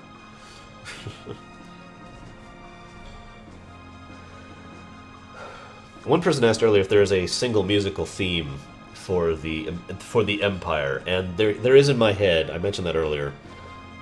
But I gotta be honest, the song I'm listening to right now served as a huge motivation for making it. Ah, Agamemnon. So, here's a good question. That's actually a really good question. I didn't discuss where the Imperium really started, so if you want, I can tell you about that. It's up to you, Agamemnon. And now I have to wait 30 seconds for you to get this, but, you know.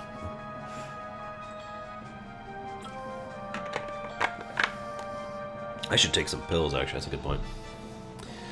Shadow, there are many jobs you could have in the Imperium. Astrophysics and proper knowledge of them is incredibly useful for individuals within the Empire to be fully aware of, especially within the Exploratory Society. Come on. No, Zeiss. I'll go ahead and spoil that. Fiona Seal is neither an agent, nor is she a lesser agent, nor is she a part of the Empire or aware of it at all. However, you have encountered several individuals who are a part of the Empire within Primus. None of them are agents. In fact, none of them are even members of the upper echelons. They're not agents, they're not lesser agents, they are just regular individuals who are there on standard infiltration, as I mentioned earlier. Ooh.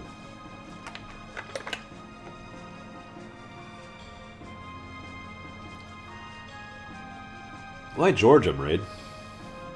Oh, it's not personal. I mean, I guess it is personal. I don't mind talking about it. See you, Bragwin. Yes, I do, Chatterbox, if it's done well, which is usually my thing. Why would I eat, Tall? Don't be weird. Favorite fictional villain? Oh, I'll get to that later, Bazo. So, the Imperium started because when I very first started writing, when I was very young, I had this whole... I can barely even remember the story. Excuse me. It was very bad. I'll just go ahead and be honest with it. We're all bad authors when we start, right? But when I started writing this story and I laid it down, I was thinking about, you know, okay, what do I want to write next, basically? Because I really enjoyed writing. I really enjoyed that whole concept. When I started writing my next story, without actually meaning to, I basically started writing it in the same canon, in the same continuity with the previous story. And that trend continued. And this was at school. Most of these were actually things as assignments for classes. My teacher actually brought it up. And my teacher and I had a discussion about this, about why it is that I was liking this idea, and we both kind of we both came to the realization that we both had a point with our respective points, even though we disagreed with each other completely. Her point was that she believed that limiting yourself to a single continuity was going to be artificially restricting what you could write. My point was that doing so not only forced you to be more creative with what you wrote, but strengthened the overall work as a whole by making it all part of one contiguous thing, right?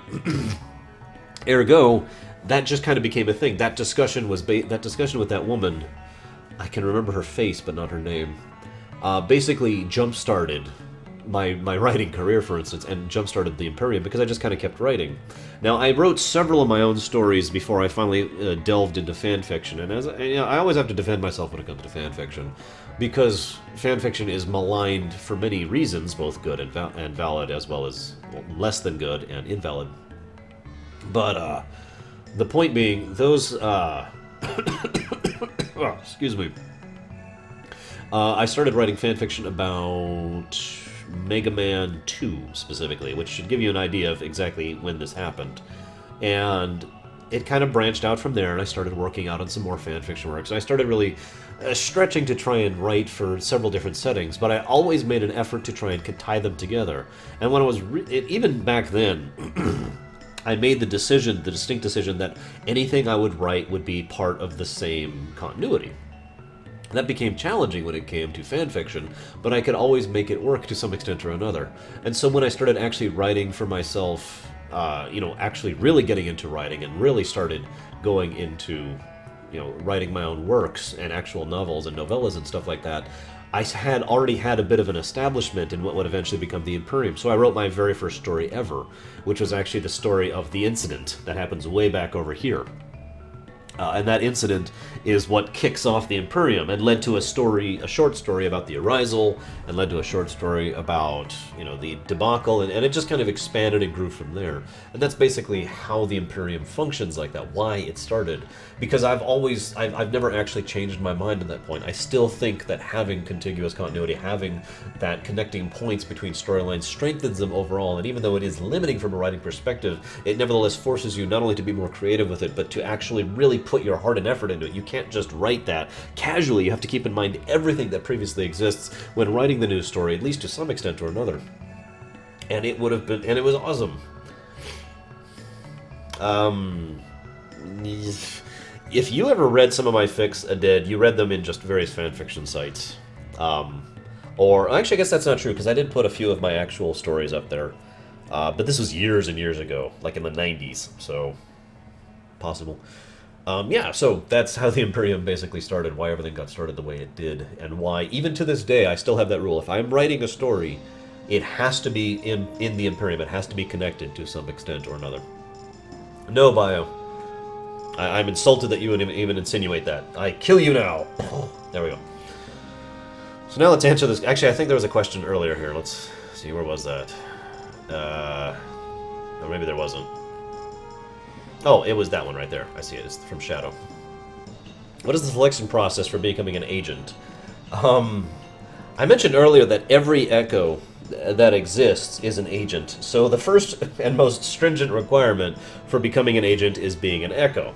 However, I have also mentioned that some of those echoes were, originally around at the beginning, thanks to the incident I mentioned earlier, and some of those echoes were not. Some of those echoes were actually created later on through an artificial process, thanks to the influence of an individual who I haven't even mentioned yet, even though she's arguably the main character of the entire Imperium.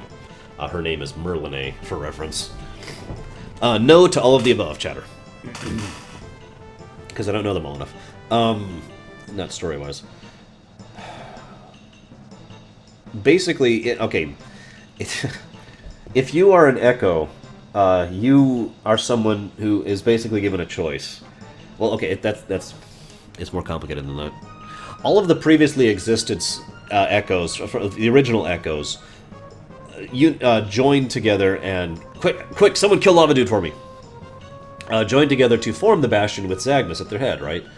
It's worth noting, by the way, Zagmus and Zalanorm aren't actually echoes. They're something else, but I haven't talked about that either, because, spoilers. Suffice it to say that all those people got together and basically all agreed with the same general philosophy, and the Bastion grew around them. Later people who wanted to join the Bastion, with regards to Shadow's question, or rather wanted to join the ranks of the agents, there's two of them, specifically, and both of them were previously lesser agents who were then, okay, we are willing to go through the process of becoming an echo and we want to do this, at which point there was a colossal screening effort, because, well, of course there was, duh. And the final say was given to, both Zagmus and Zalanorm in order to determine whether or not these people would actually qualify for becoming agents, and there was actually one instance of an individual who was wanted to... Well, okay, I'm lying. There's one individual I wrote down, but the concept of lesser agents or otherwise individuals applying to become agents and failing their tests, let's just say that happens all the damn time. The requirements are extremely strict to artificially create a being who has a degree of control over time, in addition to all the other things that an echo involves. So, I hope that answers your question, Shadow, because it probably doesn't, and I probably suck. Is Obamacare in the Imperium? Well, that would imply Obama is in the Imperium, and the answer is no. So I'm afraid I can't help you there, Bio. And aren't you dead? What the hell, man? Someone kill his zombie really quick, please. Oh my goodness. It's funny, I feel like I've summarized the story, but I haven't talked about anything. The Imperium, as you might imagine, as an overall story arc, is very character-driven, very character-focused, and I've barely mentioned any of these actual characters that I've gone down the list of. I mean, I mentioned the main villains: hatred, madness, pain, and decay. I would say it is harder, Shadow, and with good reason. You know, hatred, madness, pain, and decay. But I have not mentioned many of the good guys other than Zagmus and Zalanerm. Let's go ahead and talk about the agents. The agents of the Echo, who are Echoes. Zagmus, Zalanerm, Noxaith, Branix. Ouch, Olivia. That actually kind of hurts. Let's try. Zagmus, Zalanerm, Noxaith, Branix, Zolosh, Zanej, Zaydenra. I'm missing two.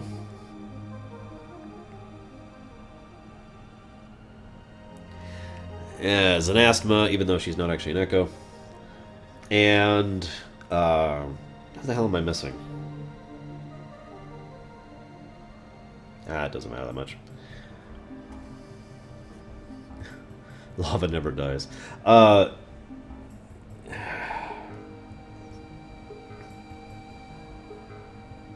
trying to think if I should tell you anything else about the Imperium, because everything else is leading into spoiler territory, which is the main reason I haven't talked about characters that much. I mentioned earlier there's a woman named Merlinay. She's arguably the protagonist. I shouldn't say protagonist. She's arguably the main character of the entire overall story arc. And, she's... Well, she's a 6 on the scale. I'll start with that, okay? Yes, no. I actually answered that earlier, Snow, but the answer is yes to both. Excuse me. Yes, but she isn't actually an Echo, Zeiss. Merlinay is someone who's a 6 on the series, 6 on the scale. She's someone who, however, believes very strongly that having a forceful hand in events when you're at that level of power causes more problems than it solves. Whether she's right or not is debatable. But suffice it to say that just about any major event that happens throughout the course of the overall storyline, you could pinpoint to something she either did directly or indirectly. And actually one of the things I always intended to do is after I had finished, writing most of the majority of the stories that lead up to the big event that I'm not going to tell you anything about after Decay is revealed, is write another story which is just all of those events except from Merlinay's perspective and really show what was actually happening the entire time, that kind of a thing. I'm trying to give... yes, Tyler, Chrono Trigger is in the Imperium. Lavos is in the Imperium, for that matter. Only one, though. Anyways, I have a feeling that we're winding down here. Most people have probably run out of questions, so I'll give you one last chance for questions, and then we're going to go ahead and pause for a bit, and I'll go and get some food, because I'm still biological. And maybe stream some more later. I haven't decided yet. My throat's still giving me some issues, and I'm still kind of snuffly. We'll see. Yes, there has, Chatter. Sometimes there have been instances where an Echo has insisted on staying within a setting and, aging naturally in their artificial body until they die over the course of time, so that they could enjoy spending their few years with the people they've grown so close to. Zaydenra is actually a very good example of that, to use one specific example. But as she was... there have been other times where sometimes they just really don't want to leave and they kind of have to, either because their efforts are needed elsewhere or for whatever similar purpose. Excuse me. And they, yeah, they've been very resistant to the idea, so that has happened before. What animes or cartoons are part of the Imperium? God, I don't know.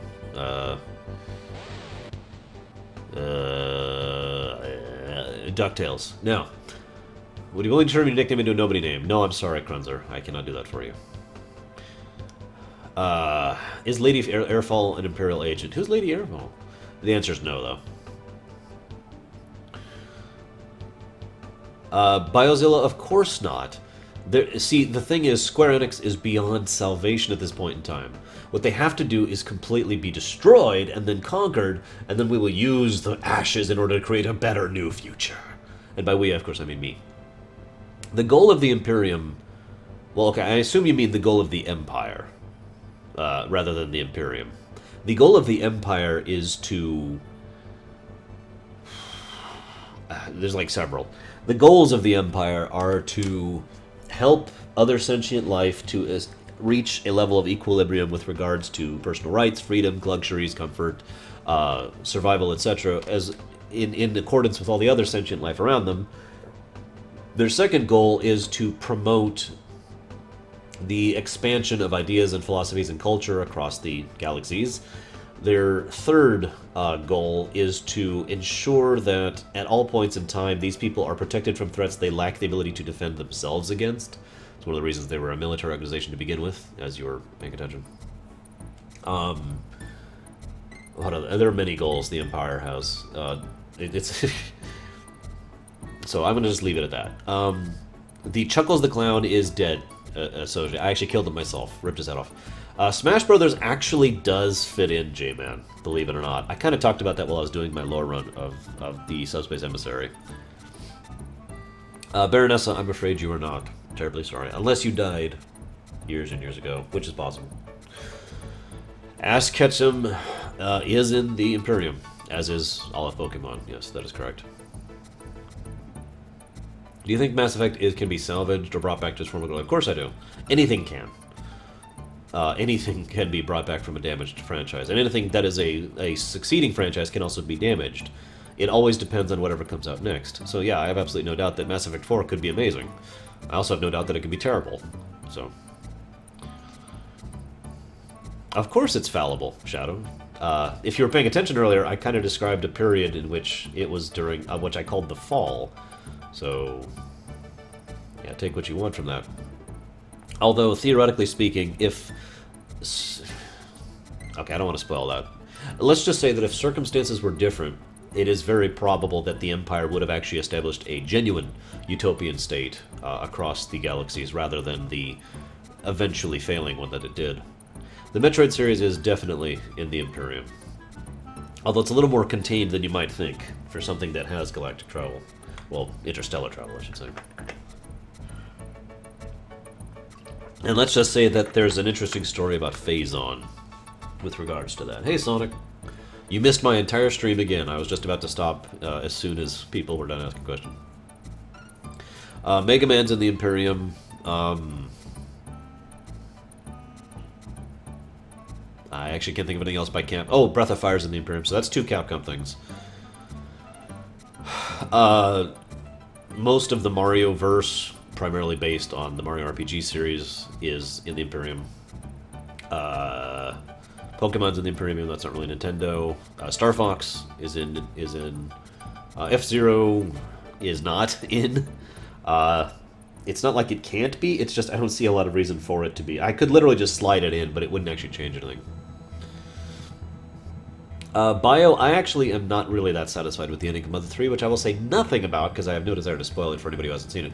However, I do think the Mother series did end definitively and should not have a Mother 4. Street Fighter, I'm going to say no to that because it's not really significant enough to be present, I think.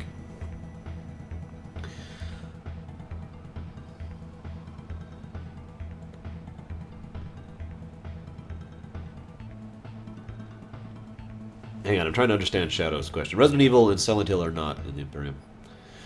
There's a few trillion regular citizens in the Empire, yes. Both in the Empire, in the space the Empire controls, but nobody's aware of that, and in the space that is not actually controlled by the Empire directly. Tons, as I meant, 95% of the populace, of all species, are completely ordinary people, just like you or I are. However, the vast majority of those people, I'd say like the 70% range of all those people, are in fact aware of the fact that there is more than just the mundane in their existence. That being said, there are there are still organizations, still planets and areas which are not aware of the greater existence of reality around them. I mentioned the primes earlier. That's actually a perfect example of what I'm talking about. Those are basically not pocket, but they're like bubble settings. They're specifically kept not cordoned off, but sanctioned off from the rest of reality, specifically so that they can develop in a mundane manner for reasons that are complicated and lengthy. So the answer, I guess, is actually both. What is the Imperium's crowning achievement? Honestly, sealing off hatred, even though that's one of the earlier things they did, is something that's a lot harder than it sounds. It took a lot. Where do I want the Metroid series to go? Back to Prime. No? Okay, I have no idea. I'd have to think about that, but I just wanted to keep going.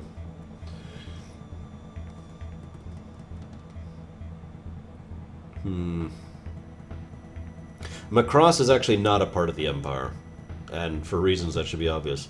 I would say its fleets could be a threat to the Imperial Navy, but I do think the Empire would win in a protracted conflict between the two. The Empire just has more resources, more firepower, and, well, that's really it. And they also have the supernatural on their side, so there's that.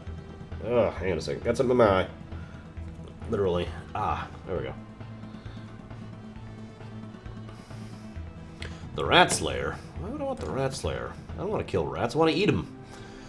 Have I played the Fire Emblem games? Briefly. I've tried to avoid them because they weren't coming out in English, and that irritates me.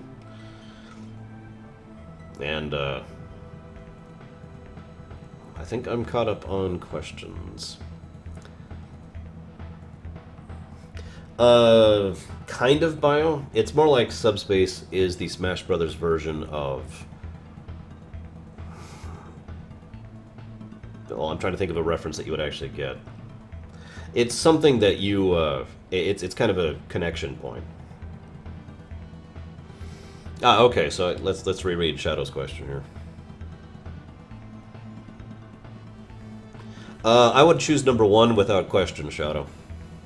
I would have the Empire die and take everything with them in a glorious fight to the death, rather than suffer what happened in real life, or what happened in real life. Yeah, no thank you. I don't know, Chatter. We'll have to find out. My favorite Metroid is a tie between Metroid Prime 1 and Super Metroid. And Donkey Kong Country... Wait. Sorry. I'm